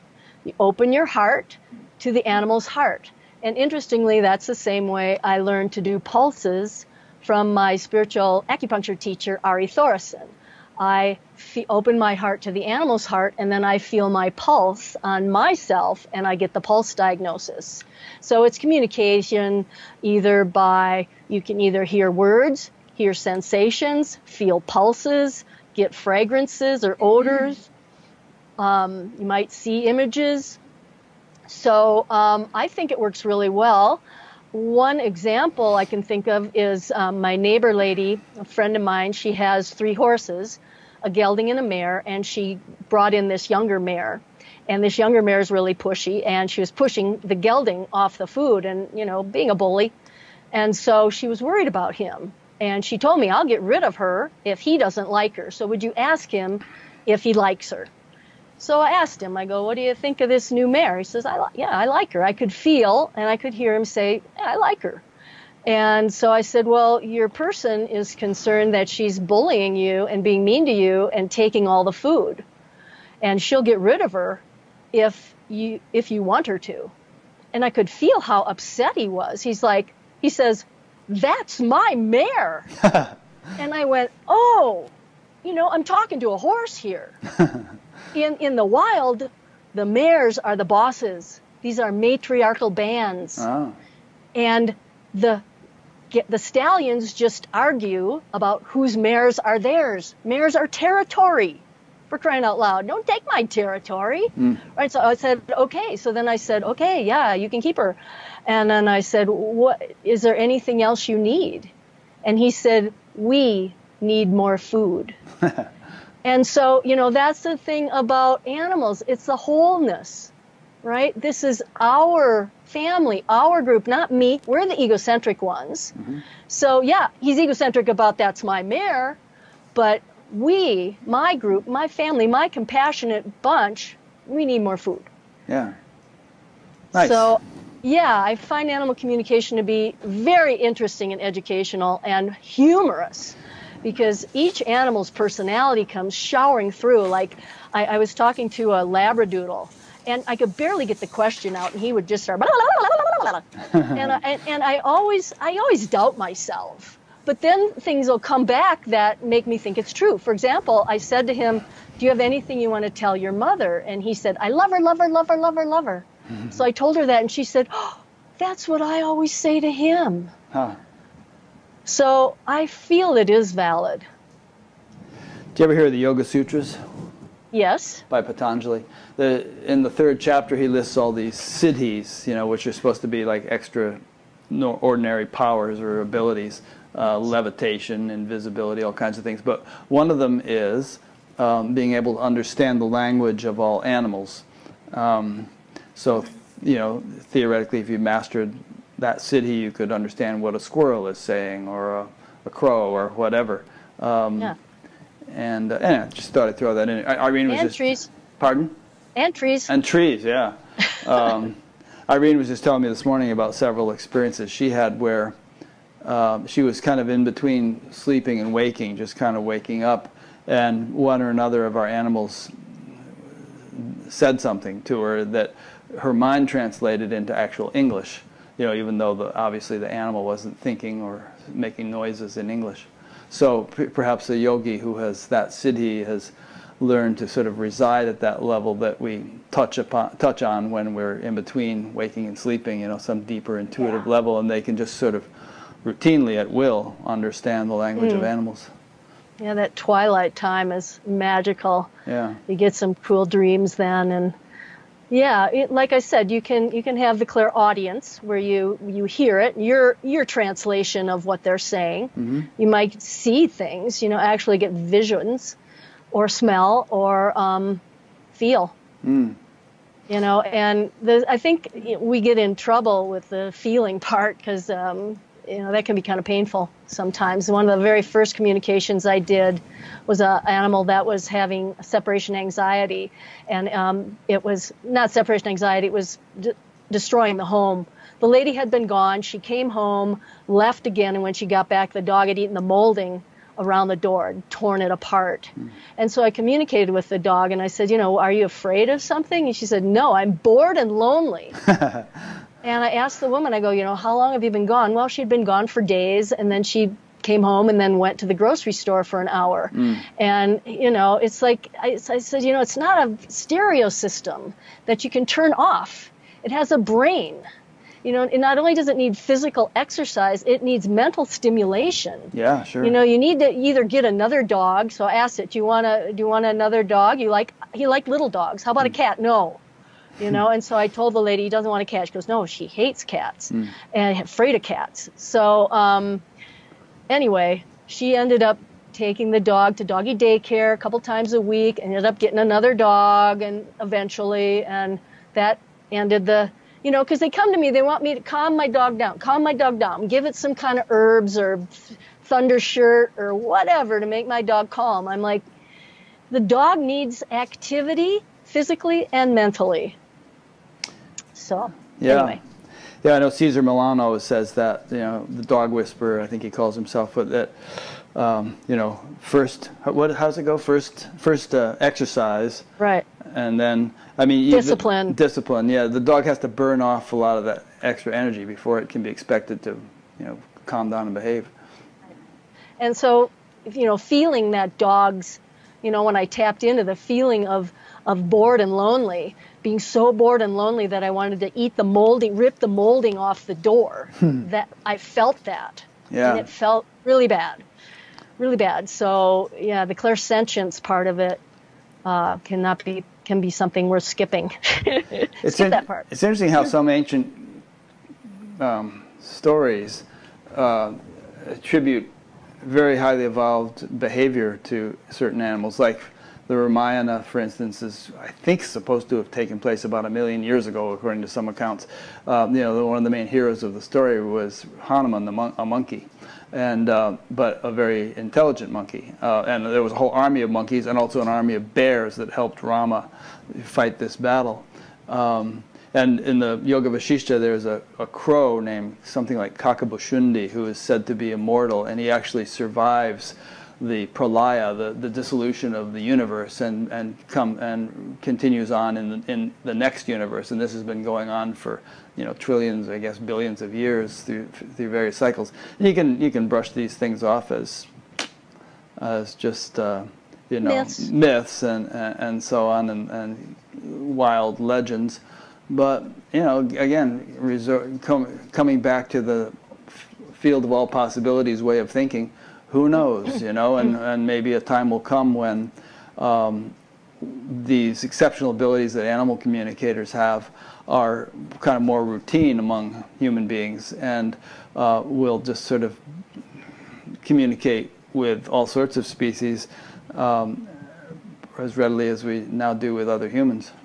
Well, we do it all the time. Yeah. Anyway, Yeah, your dog goes, you know what it means. Yeah. Right? I walked in the back door of Durango Animal Hospital one day, and there was a yellow lab laying on the floor, and he was obviously paralyzed. He could only lift his head and one forelimb. Mm-hmm. He looked up at me and went, ah! And I knew the dog had to pee. I said, I think this dog needs to pee. And everyone was busy. They said, we know, but we're all busy. I'm like, I'll help. I took it outside, and this bladder was like a volleyball. Oof. And it was paralyzed. I couldn't express it. The dog had jumped an irrigation ditch and hit its neck and was paralyzed from the neck down. Mm. And so I took it back in, and they catheterized the dog. But, I'm like, I know what that means. A veterinarian, because we hang out with animals all the time, the subtle clues, we don't have the vocabulary coming to us like with humans that says, my knee hurts. We have to figure it out. Yeah. So, a pinch to a flinch, a flinch to a pinch, or, whining, a tail flick, the way they look at with your eyes, we learn, we get used to reading the symptoms, but your own animal. People know all the time what they're telling you. Yeah. And they understand you really well. That's they true. They read you like, They know before, my cat knows I'm getting cheese out before I even open the refrigerator. That's funny. I could tell you stories about our animals too. It's just, anyway. So you kind of have slowed down a little bit. You're not quite on the killer schedule that you used to be, going out in the middle of the night to euthanize horses and stuff. And you're focusing a lot more on Chinese veterinary medicine, as I understand, acupuncture and stuff. So do you still have a pretty full-time practice, but you're doing this kind of subtler, alternative kind of treatment? Correct. I mostly do traditional Chinese veterinary medicine, which is acupuncture, herbal medicine, mm-hmm. and nutrition, and massage called Tui Na. Huh. And, I use essential oils, things like that, instead of antibiotics and steroids and so on. So I work well with all the veterinarians in town. They're used to me. Their clients see me. I send them back to them for blood work and x-rays, and then they come to me. Mm-hmm. Have had really great success with things like paralysis. Traditional Chinese veterinary medicine, electroacupuncture, has been proven to be more effective than surgery. Much more effective than surgery for thoracolumbar disc disease. Hmm. So if you have a paralyzed dog or a dog that's got hind end weakness, go get acupuncture. Hmm. It works for everything. I love it. Eyes, vision problems, wounds, infections, respiratory, heart, you name it, kidney. It's a different way of looking at the medical condition. And so I learned from a third-generation Chinese veterinarian named Dr. Shea, who's the teacher at the University of Florida at the Veterinary Teaching Hospital. And I've also studied with lots of other people, including a man by the name of Ari Thoresen, who's a Norwegian. And he's a clairvoyant and has a very spiritual approach. And he likes to treat using one acupuncture point, sometimes two. But the one point he calls the Christ point. And he's a Rudolf Steiner sort of spiritual, very esoteric guy. And so I kind of incorporate both. And I've been lecturing I lectured at the Chi Institute to a group of veterinarians at a palliative care and end-of-life conference, 6 hours of lecture on the spiritual chi of animals. And I'm lecturing September 7th at the International Veterinary Acupuncture Society's annual Congress on the spiritual chi of animals. And so, as I mentioned, that the organs have each each have a spirit. And so your emotional and mental conditions are associated with those spirits. And there are acupoints and herbs that treat the spirits. And so I really enjoy that part of it. And Chinese medicine it's great because I get all these really messed up problem cases. And yet 85% of them seem to improve, treat cancers and, things that a lot of times people come, they gave me 2 months for my animal to live, and they're crying. I'm like, doesn't look like he's dying. They go, I know, that's why I came to you. And it's like, yeah, we got something to work with here. You might die, but can always kill him later. They're always so right. A guy came to me the other day and he said, my dog, they found a tumor in my dog and they said I could come back tomorrow and have it euthanized. And he's like, I said, what? I'm not killing so he came to me and I'm like, here are some herbs and here is the acupoints we can do. And many of these animals live for months to years. I've seen it. I'm not going to pronounce it dead and you can always kill it later is my model. If they get really bad and they're not having a good life, let them go. Yeah. But until then, let's keep them happy. Do you ever dispense advice long distance, such as herbal recommendations and stuff, or you mainly have a local clientele? I try to, but it's wrought with failure. Yeah. Here's what I recommend. That you hook up with a veterinarian that does traditional Chinese veterinary medicine. You can go to one of two websites. Mm-hmm. TCVM for traditional Chinese veterinary medicine, tcvm.com, or IVAS for International Veterinary Acupuncture Society, ivas.org. And there's a find a vet in your area place you can click on. You can put your town in there and it'll give you all the vets, their location, and you can contact somebody that can examine the animal, take the pulse, look at the tongue, ask questions, and do a real proper job. Great. Maybe I'll include the links to those on your page on batgap.com so that if somebody's listening to this while they're driving or something, they won't have to stop and write it down. They can just Please do. That'd be great. Check there, yeah. And of course, I'll include a link to your website and your bio, link to your book on Amazon, and anything else you want me to put. No, just contact your animals, man, and enjoy them. Yeah. Yeah. Great. Love your animals. Yeah. They'll love you back. Good point. All right. Well, thanks, Carlene. This has been a lot of fun. It has. Yeah.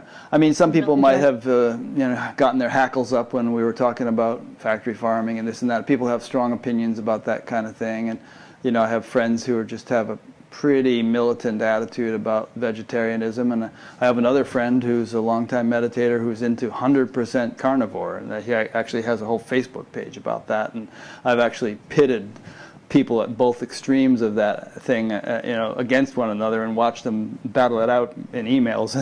I certainly can't resolve or judge any such arguments, but it's good to keep an open mind and ponder these things and work out what works best for you, I guess. You have to honor your body. You have to love your body, and some people have to eat meat, such as the Dalai Lama. Right. I am not able to eat the grain. The corn, the soy, and the wheat make me very ill. Mm-hmm. So I am paleo, but I am very selective in my paleo. And in addition, if you are a vegan and you have pets, then you got to look at that. What are you feeding them? Yeah. And cats are obligate carnivores. So if you decide you can't have a cat for your own karma, then okay, fine. Killing cats isn't the answer. I mean, I know people that hate cats because they kill birds.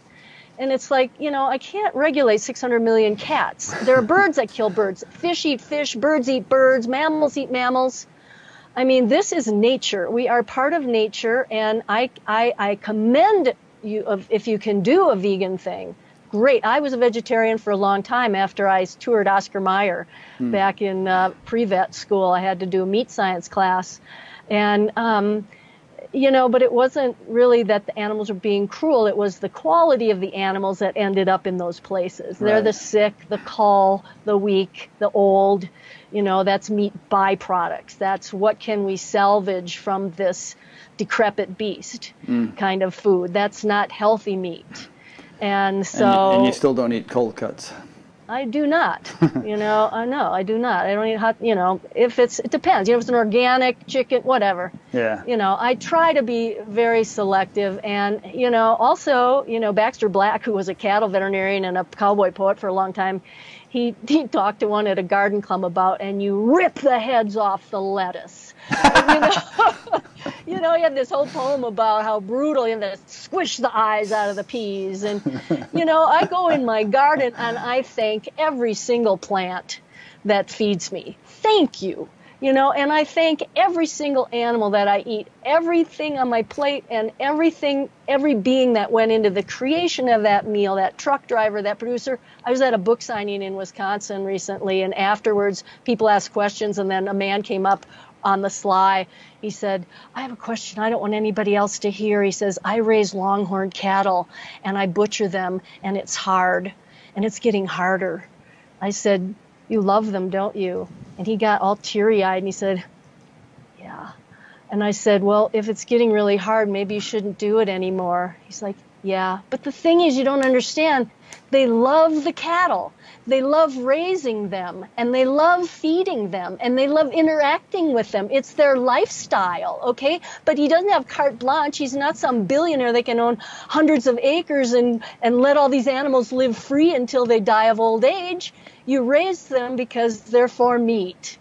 And that makes it economically feasible for him to interact with these animals. And so I told him, I said, they know you love them. Just be grateful.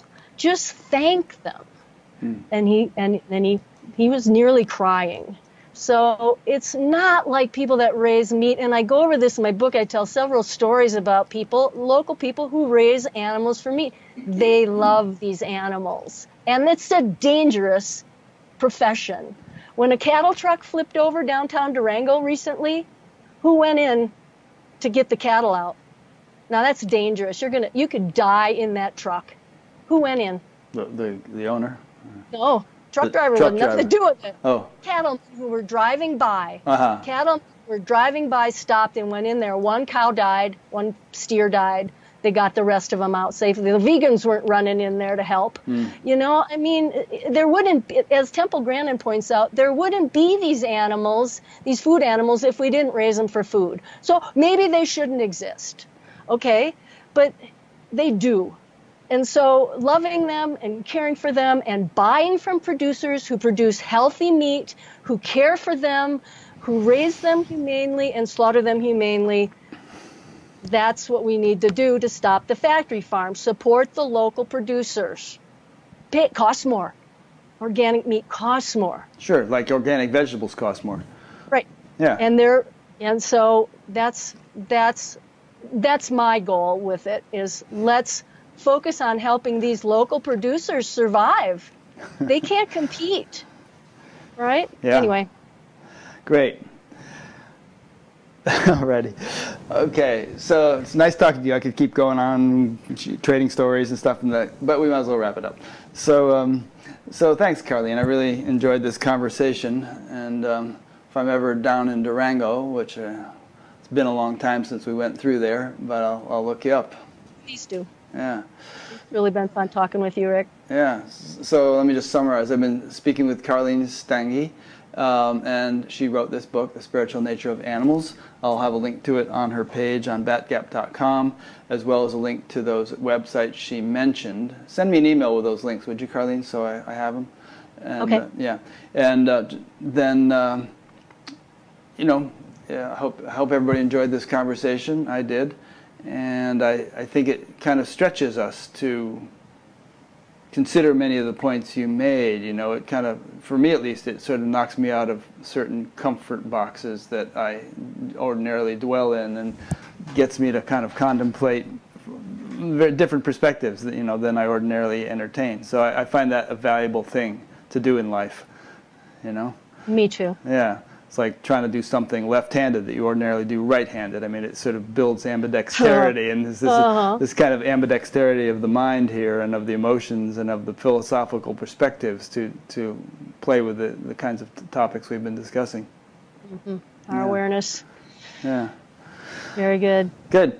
So thanks to those who've been listening or watching, and we'll see you for the next one. If you'd like to be notified when new episodes are put up, there's a place on batgap.com where you can sign up for the email, and there's an audio version of this thing, an audio podcast that's on iTunes and Stitcher and TuneIn and whatnot. There's a page to sign up for that if you wish, and a bunch of other stuff if you explore the menus. So do that, and we'll see you next time. Thanks, Rick. Thank you.